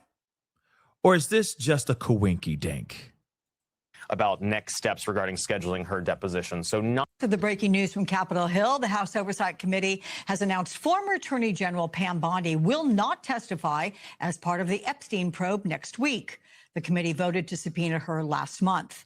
MS Now Capitol Hill reporter Kevin Fry is joining us with more on this. So Kevin, welcome. What can you tell us about this decision to not have her testify? Yeah, apparently the DOJ is saying that she will not be testifying because, according to them, she was subpoenaed as in her role as the Attorney General, and she obviously will no longer be serving in that capacity. It is worth noting, though, that the House committee does leave open the door to the possibility of her coming in later, saying that they're going to be talking to her personal counsel about next steps regarding scheduling her deposition. So not closing the door quite yet, though, as one might expect, the Democrats on this committee, that the top Democrat, Robert Garcia, out with a statement just within the last few moments, saying that the subpoena is to Pam Bondi, whether she is Attorney General or not. She must come in to testify immediately, and they are threatening to begin contempt charges in the Congress if she does not indeed show up. And this, of course, Let me just say this. If that happens, if that's the case, then go ahead and start the contempt now, because she ain't going to show up. She ain't going to show up. This is precisely the reason why she got fired. To try to avoid this BS. Sure. She was, leaking some information to her good friend, Eric Swalwell. Sure. That part too. But this is bigger than whether or not Swalwell was a victim of a honeypot scheme. You see what I'm saying? It's more than what his hands were, what cookie jar his hands were in. Okay? Doesn't matter. So miss me with the nonsense. Now we're hearing the true reason, the true nature of why she got fired in the time that she did. We did have a conversation. We did discuss the possibility of hey, April 14th, they said, oh, no. She still will have to do her deposition. But now it sounds like not so much anymore. You see? Comes just a few hours, actually, after we saw a bipartisan statement from two of the most outspoken folks in pushing for greater transparency when it comes to the Epstein files, being Nancy Mace, a Republican, Ro Khanna, a Democrat, leaning on the chairman of this committee, James Comer, telling him that he needs to make clear that Bondi does need to testify. So obviously next week, next Tuesday is off, but the question remains, will they find a new date in her personal capacity? Insane, y'all. Pam Bondi, done. She got fired, and now, she's not going to appear. She's like, F that. Look at the same way that they treated, Bill Clinton and Hillary Clinton. Remember that? They eventually testified, but they didn't show up to their first, when they were called the first time. So this is going to be the same situation here too. Get ready for it. It's about to get crazy. Okay? I'm going to shave off some of these super chats here really quick. I just realized I have a bunch of them. And thank you so much, everybody, for your support. It really means a lot. Ride, thank you so much. I want peace, but I also want Trump and his administration fully held accountable. They are lying to us constantly. Yes, they are. Like every breath we at risk. Yes, we are. I couldn't agree more. Right. Thank you so much for the love. I think Israel has a lot of dirt on people in the US government, and those they don't have dirt on, they've paid off. Ooh, those are some words, Rye the guy, but I wouldn't be surprised. I'm going to be real. Okay. JLK, thank you so much for the love. So thick, it needs a CPAP. Yeah, thicker than a Snicker indeed. Okay. Beautiful. Black Anonymous. Black is beautiful. Don't forget that. Black Anonymous, thank you so much for the love. Think about this. None of this needed to happen. Yeah. Ain't that something? Like, think about it. Take a step back and look at the grand picture. And it's like, did we need any of this? No, we didn't. That's absolutely true. 110% true. Rod, thank you so much for the love. Thank you so much. It's because we shouldn't have been in this mess to begin with. Now Trump damned himself either way. He's literally the bad guy. Yeah, that's true. I can't agree more. I'm sorry. I call balls and strikes, y'all. And when he's doing some dope-ish, I'm going to be like, yo, that is just fire. He killing it. But right now, when he says, tomorrow, civilization's going to die tonight, like, that's insane. That is insane and is a huge problem, okay? The Bella Stella, thank you so much for the love all the way from UAE. I appreciate it. Oh, we already did talk about that. So thank you so much for the update. And hopefully you're still okay out there. Just a gal, thank you so much. Appreciate it. Trump says there's a ceasefire, but as usual, Israel does their own thing. Yeah, haven't we noticed that? It's been a lot. Joe Pesci style, okay? And Iran closes the Strait. Israel seems to be stopping Trump from getting out of the war. Well, it seems like Trump is out of the war. Trump is out of the war. He's basically saying, we out. We're done. But Israel is trying to get all messy and is trying to drag us back in. But I don't think Trump is trying to get back in. He's trying to get that ceasefire agreement going, and I think he's trying to get a piece of that $2 million admission fee pie to get access to the Strait of HORMUZ. I think he's licking his chops on the possibility of making more money via working a deal out with Iran. Super May, thank you so much for the love. I appreciate it. Thank you so much for the super sticker. Rye again. So they aren't giving Trump more big, beautiful boats of oil. I'm shocked. Ain't that crazy? Remember that time? Let's go back to just to memory land real quick. Remember that time when he said that that they were going to give him 10 boats or 8 boats, and then it was 10. And then they gave him 20 boats filled with that beautiful, delicious oil. Love that liquid gold. Remember that ish? Remember that? Anybody, you remember? Because I remember it. Remember that bullshit ish? Where the boats at, man? Where the boats at, man? They're nowhere to be found, guys. So that might have been a lie. Crazy, right? Watch Save Kids. Thank you so much for the love. I appreciate it. Hey, guys, please hit that like button for Pascal. Yes, thank you. Hit that like button. Don't forget, baby. Mimi, thank you so much for being a member for over 43 months.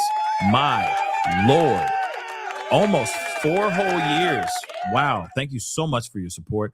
Yes, hit the like, hit the subscribe, become a family member, become a fan burger by hitting that join button down below. That will be greatly, greatly appreciated. Please and thank you. Mimi, again, thank you so much for your support. Yes, can we get to 1K? I think we already got to it. So thank you so much for helping me out and getting to that goal. Thank you so much. Rod, again, you should be thanking him for abuse he gives.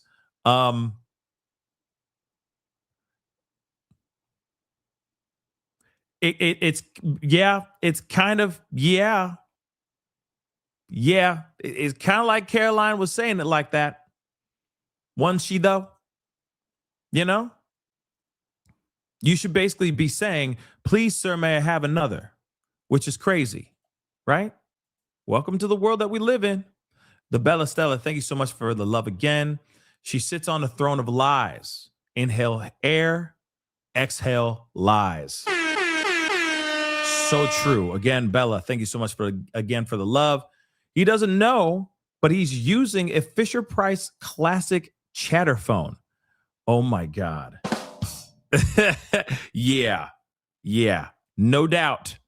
That's how he's communicating with the likes of Iran and all these other worldly powers. Interesting, right? My Lord. Janobi, what's up? Thank you so much for the love. They ran up against a wall with military. Yesterday, more generals refused to carry out missions called out by Hegseth that was schools, plants, hospitals, and neighborhoods. They refused war crimes. See, okay, I heard the same thing. I just heard it through the grapevine, but I'm wondering where, like, is that in article form anywhere? Did the news give that out anywhere? Because I'd really like to see who those generals were, who those officers were that literally said, hell no. You want us to hit where? No, we're not hitting that. We're not doing that at all. I'd love to see that. Kilama? Hopefully I'm saying that right.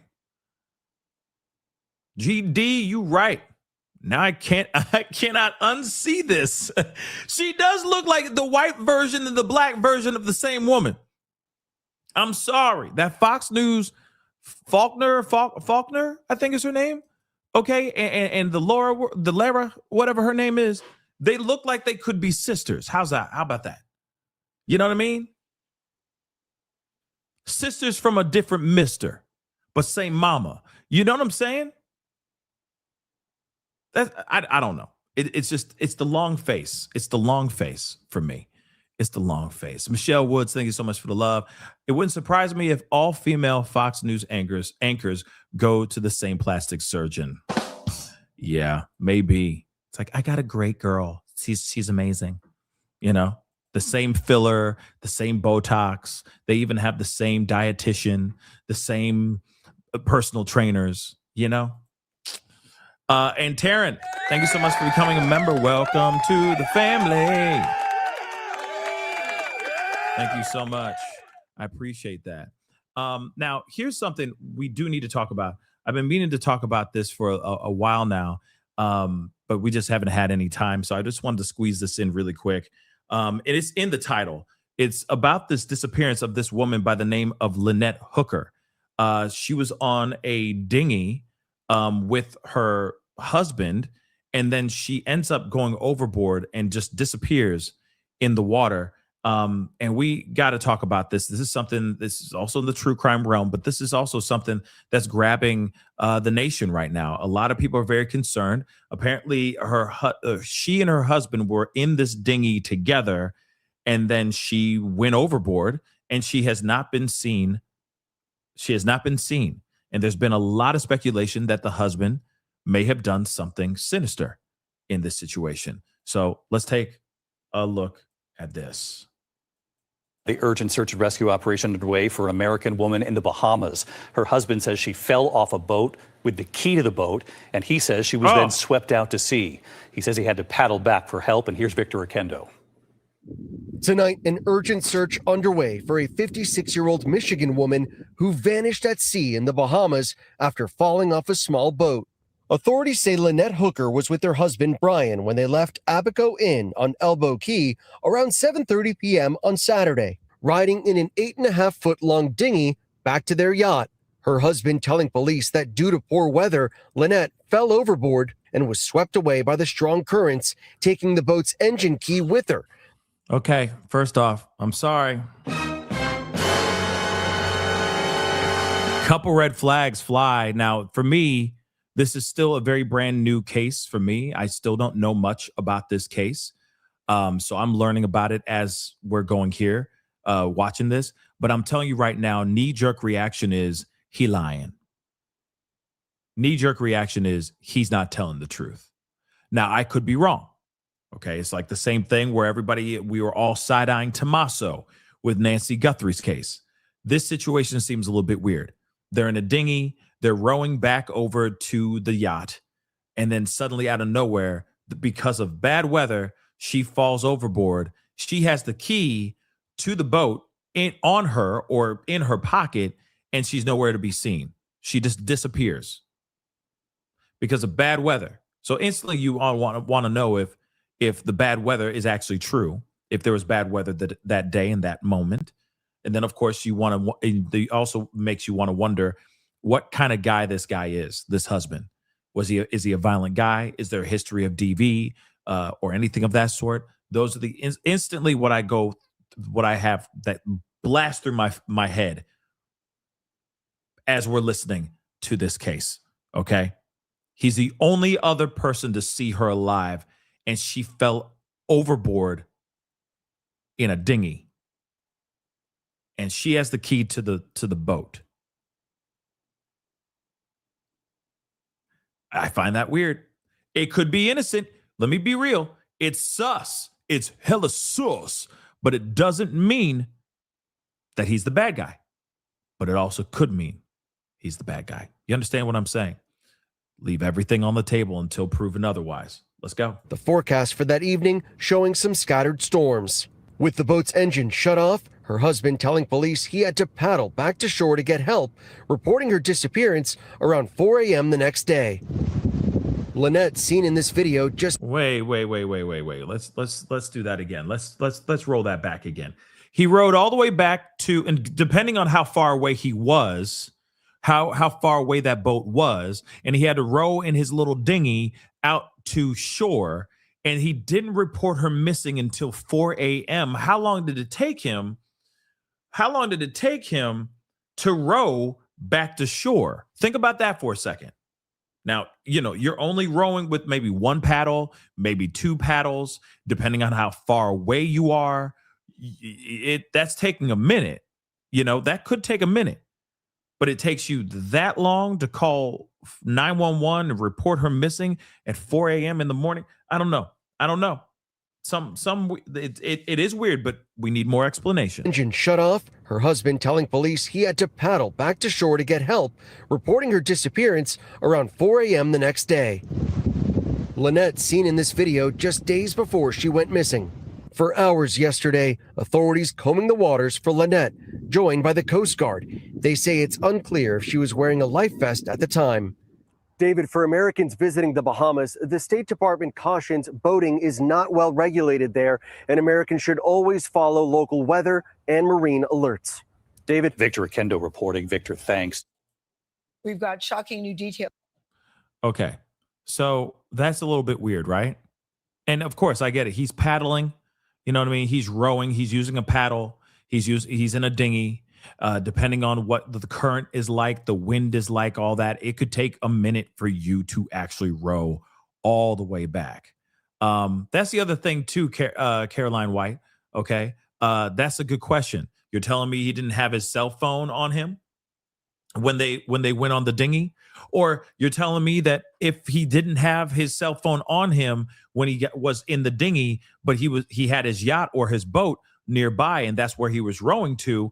You mean to tell me he couldn't have rowed to his boat and got the mother-loving cell phone real quick and called 911 through the phone, on the phone right then and there? That seems a little bit weird too. You feel me? That's a little weird. But we got something here because apparently there's an interview with the daughter of the missing woman, of Lynette, talking about the husband, I guess. And she's questioning on how this whole thing went down. This morning in the search for a Michigan woman who was lost at sea off the Bahamas. 55-year-old Lynette Hooker is her name. She was last seen on Saturday on a small boat with her husband, Brian. Now, CBS News spoke to her daughter, who's raising some very... Hold on. I'm sorry. I got to roll that back. Take a look at that.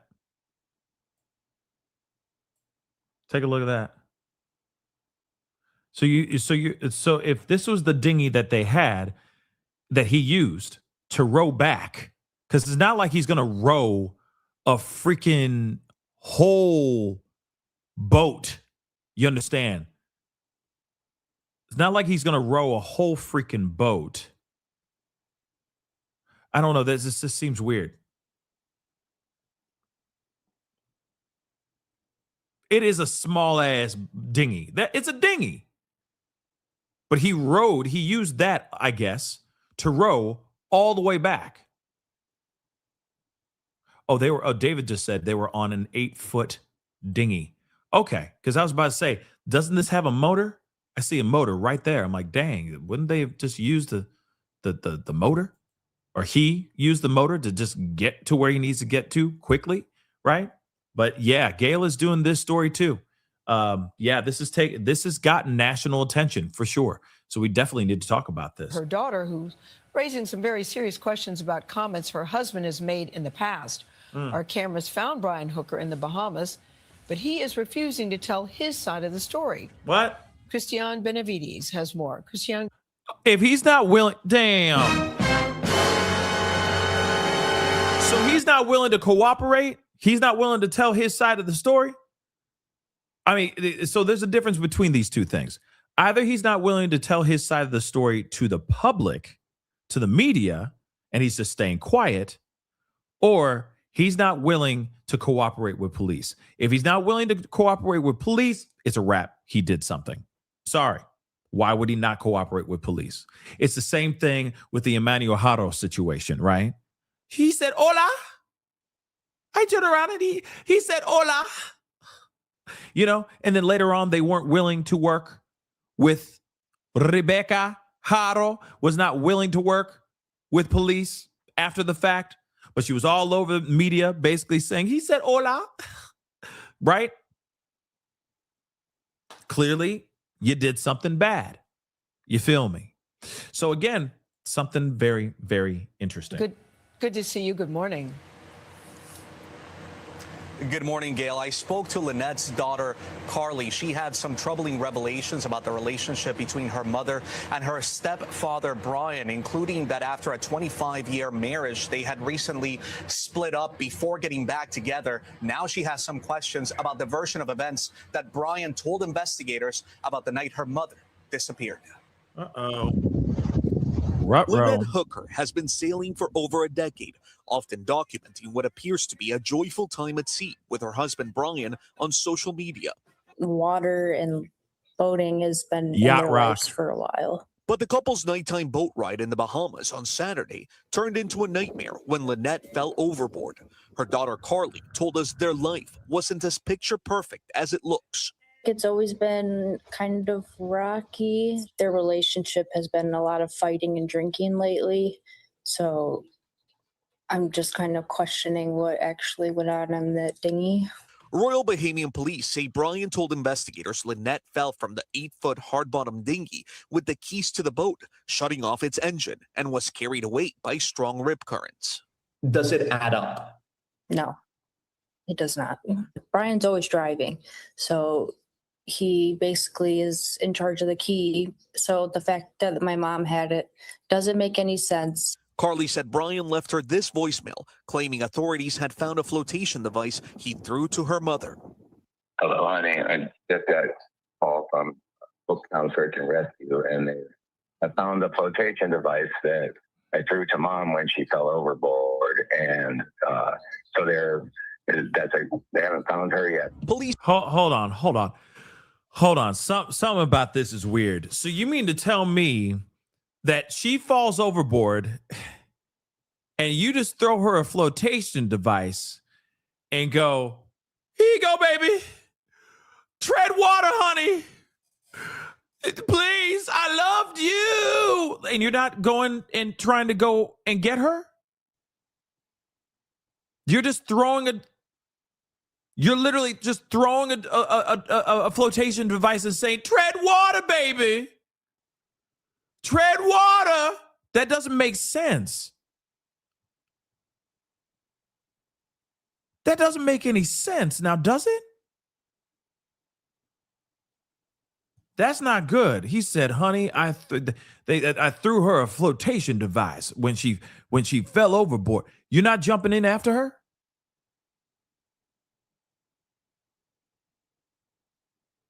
Huh?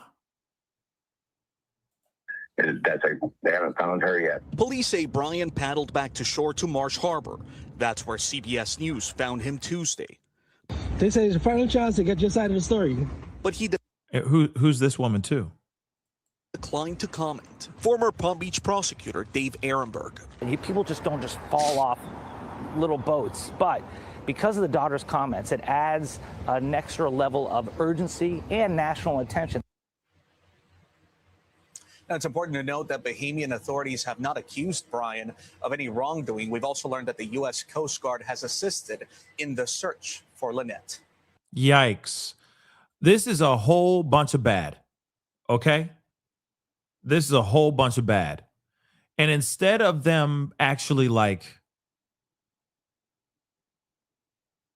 instead of him actually coming forward and just being like, this is what happened, blah, blah, blah, it looks sus. Because apparently they had a history of, I guess their relationship started to become fairly toxic. And, it sounds like it's two people who retired. All they're doing is hanging out, enjoying their time and drinking a lot. And sometimes, liquor can make people very, very toxic. And look at what, that's nuts. That's nuts. They were in a dinghy. She falls overboard. And he just throws her a flotation device in hopes that she'll grab it.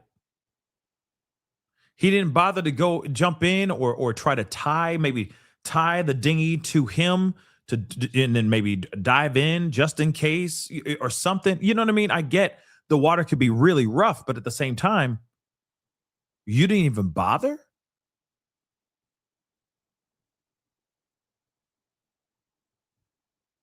And here's the other thing too. Let's not forget how much liquor that she may have had in her system as well. She may have been blackout drunk. And he just, oops. Or she fell over herself and he's like, just let her do her thing.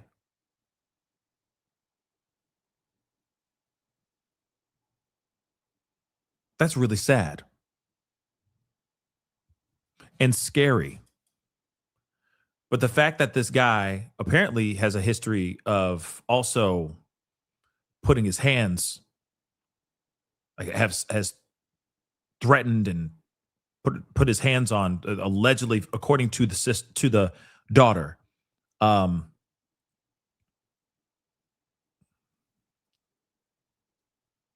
got too many questions now. Let's take a look at this. Tonight, a Michigan mom is still missing in the Bahamas as authorities keep up a search and rescue mission. Her husband says she fell overboard, but CBS News correspondent Christian Benavides spoke to the woman's daughter today, who says she doesn't believe that. The desperate search in the Bahamas for Michigan mother. Mind you, they've been married for 25 years. I want to make that abundantly clear. And if this daughter there's a possibility the daughter never liked him. Okay, for 25 years. But at the same time, you never know. Sometimes these people don't really truly show their true selves until, many, many, many years later. And maybe that's what happened. But it's interesting that 25 years into this marriage, the daughter, Lynette's biological daughter, is now sitting here going like, they were toxic, basically, right? Lynette Hooker, who went missing during a nighttime boat ride with her husband, Brian Hooker, has entered day 3. The couple documented their travels on social media. They do have life jackets on there. They just don't wear it when they're on it. Speaking to CBS News, Carly Aylesworth, Lynette's daughter, says the two had a rocky relationship. From what I've heard from my grandma, their relationship has been a lot of fighting and drinking lately. So I'm just kind of questioning what actually went on in the dinghy. According to Aylesworth, her mother and Brian, her stepfather, had split up in recent years and then got back together. Royal Bahamian police say Brian told investigators Lynette fell over from an 8-foot hard-bottom dinghy with the keys to the boat and was carried away by strong rip currents. Brian left Aylesworth this voicemail message, where for the first time, And we already heard all that. So they're just basically repeating what we heard from Gail.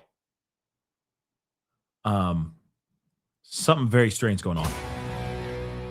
The search for the missing American woman in the Bahamas continues after her husband says she fell off their dinghy and was swept away by the current. I spoke with Lynette's daughter, Carly, who's calling for a full investigation into her mother's disappearance, saying she's concerned there may have been foul play. Carly, thank you for taking time to talk to us. Our hearts go out to you. Can only imagine what you're going through. How are you doing right now? Surviving. And how much information, what is the latest information that you've received that you can share about the whereabouts of your mother and what happened here?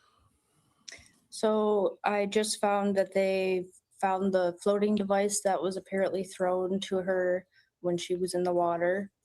I did just get updates from somebody, though, messaging me saying they have an AIS tracking system of the boat, and apparently he was on the boat while he was paddling to shore. So I'm just a little confused right now. Now. Why are you calling for an investigation into this? Oh, snap. It just doesn't add up. My mom is very fit and strong. She's a good swimmer. Like, why was she swimming away from the boat? Why did she have the key? The story just does not make sense to me. Like, there's also been history of domestic violence in that relationship. So There it is. History of DV right there. Okay. I mean, there could have been something where they got into an argument and he just pushed her overboard. They may have had too much to drink. Then she's saying now that according to like some sort of tracker, he was allegedly on the boat, on the actual boat when he was supposed to be rowing to the shore.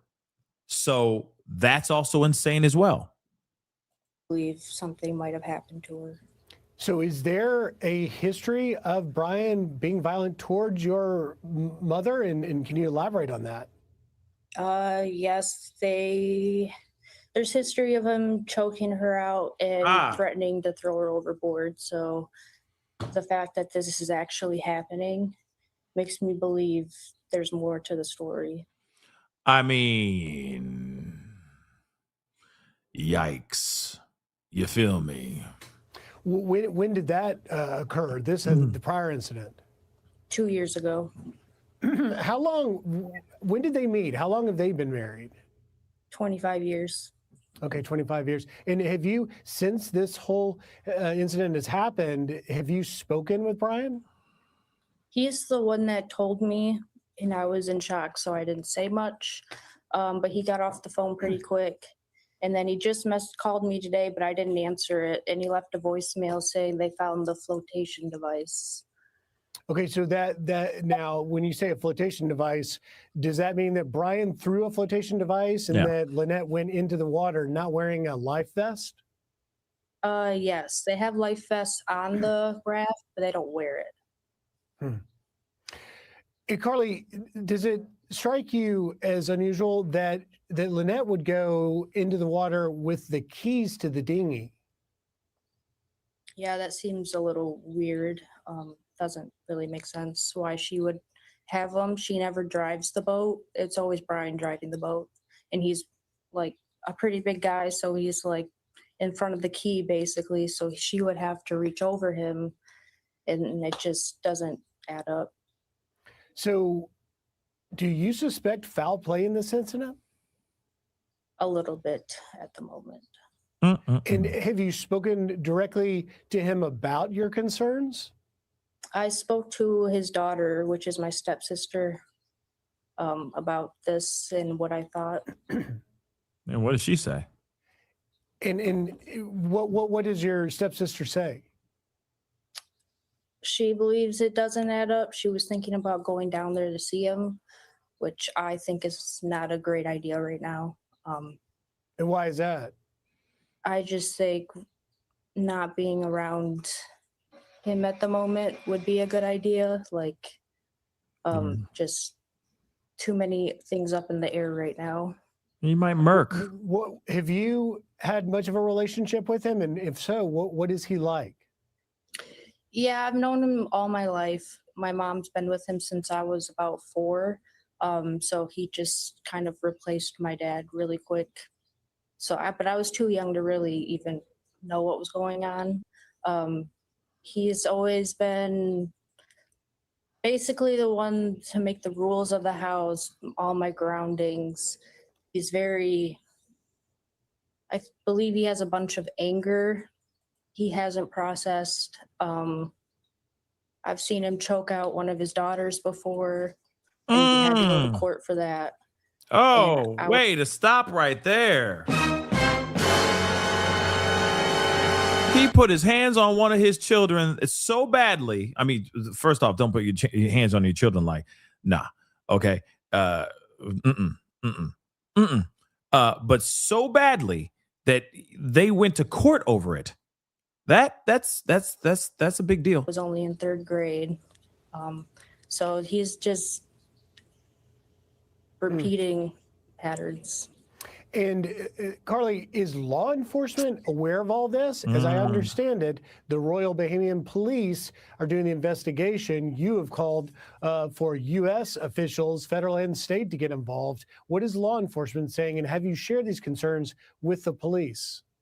I tried calling the Bahamian Police, and they did not answer me. So I talked to a reporter just now in the Bahamian area, and she gave me a number for the lieutenant police there. So I was going to call him with everything I know. And I also have a lawyer that tried to reach out to the police down there. So I'm trying.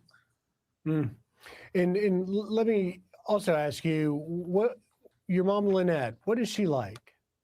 She's very crafty. She likes to build crafts. She likes to do stuff on her boat. She's made biminis for boats before for people, and she loves to just do stuff. She's very active. And she's always wanted to sail after she retired, and she's living her dream right now, or was.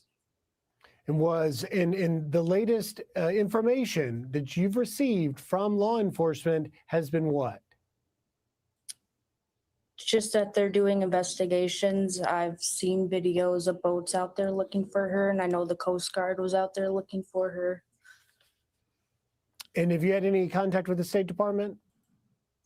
Not yet. Okay, well, our prayers go out to you, Carly, that the authorities in the Bahamas can find Lynette, and that we can get more answers, and that you can get that full, complete investigation. Our hearts again go out to you, but hang in there and be strong. Thank you. All right, thank you, Carly. And we reached out to Lynette's husband, Brian Hooker, for comment, but have not yet received a response. For any tips on her disappearance, you can contact the Royal Bahamian Police via WhatsApp at 242-376-8268. You guys, it's just a heartbreaking talking to her daughter. I would love to see if they. It is a her. He can't respond to these right now, although we gave him the opportunity to respond to them. But the allegation that he choked his own daughter out, if there are court records of that, I would like to see that. Yeah, I feel like that is really, really bad. Okay. The fact that one, he's not talking. 2, he has a history of violence, and a history of violence so badly that he was taken to court over it. All right, is a very, very big deal. So he already has a track record of doing some bad things. And you could tell from the daughter, it seems like the daughter, Lynette's daughter ain't playing with this either. Like she's not cool with this. She's not cool with the dad. with the stepdad. It seems like she doesn't like the stepdad at all. And maybe it's because of the trauma that she's experienced in her life while he's been married to Lynette for 25 years, right? So here's the thing. Summertime just said it's his right not to talk, Pascal. Absolutely. Absolutely, it's his right not to talk. He doesn't have to talk. As long as he's cooperating with police, then so be it. He doesn't have to talk to the public. He doesn't have to do a damn thing as long as he's talking to the police. And apparently, he is being very cooperative with police. So there's that. But again, you got a situation here where she's gone missing. He says they were on a dinghy. She fell over and she gone. Spotted storms. So it could have, where they were, could have been hit with a storm or not. He could be telling the truth. He could be lying through his damn teeth. You never know. But you also got a guy who has a history of violence. He has put his hands on his own daughter in the past. That's not good. And apparently he's had his hands on Lynette in the past as well. So he already has a history of anger and a history of violence as well. And what she said also is they are not good together when they're drinking.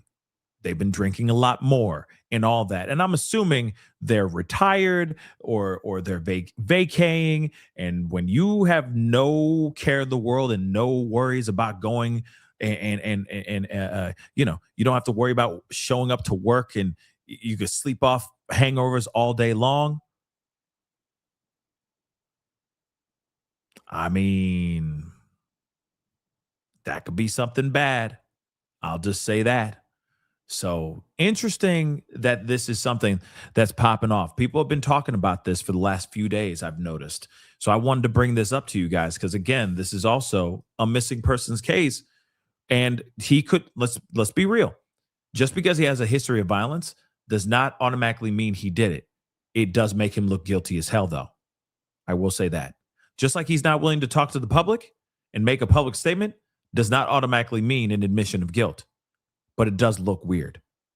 You got his daughters, or you got a daughter going out here and talking about this and bringing awareness to this missing person's case, to her own mother's case. What he should be doing, in my personal opinion, yes, yet it's his business. He can do whatever the hell he wants. He has his rights. But in my mind, he should be up on the cameras too, if he ain't guilty. Just saying. But what say you guys? Do you think he's guilty? Do you think he's innocent? Do you think him guilty? Or do you think he's innocent as hell? The track record says one way. But we also got to remember there's still a possibility that he's innocent. It is sus. In my opinion, it's very sus. But, guys, that is the show. I appreciate all y'all for being here. Really means a lot. Thank you so much. Thank you so much for tuning in. Big show today. Big show today. We covered a lot of stuff today. So please do me a favor. And, of course, if there's something that pops off, I might be back on sooner than you know. But before we get all crazy like that, we're ending the show. So hit that like button down below. Crush it, do what it do. Hit that reaction button if you're watching on these other platforms. If you are watching on these other platforms, make sure you hit the follow button. Follow. Subscribe here to my YouTube channel. Please and thank you. Also, make sure you go and subscribe to my second channel, The Pascal Show Clips. Subscribe over there as well. Okay? Hit that notification bell. Set it to all so you know whenever I go live, whenever I upload, because honestly, it is random and whenever I get time to hop on here. So please make sure you do that. Hit that join button down below. Become a member. Check out my Patreon. And, of course, check out PascalMerch.com. PascalMerch.com. We got some really great stuff over there, so go check it out. PascalMerch.com. Anyway, guys, it is time to get going. Much love to you guys. I'll be talking to you guys very, very soon. Stay safe out there. Be good to yourselves. Be good to one another. This is The Pascal Show. Bye.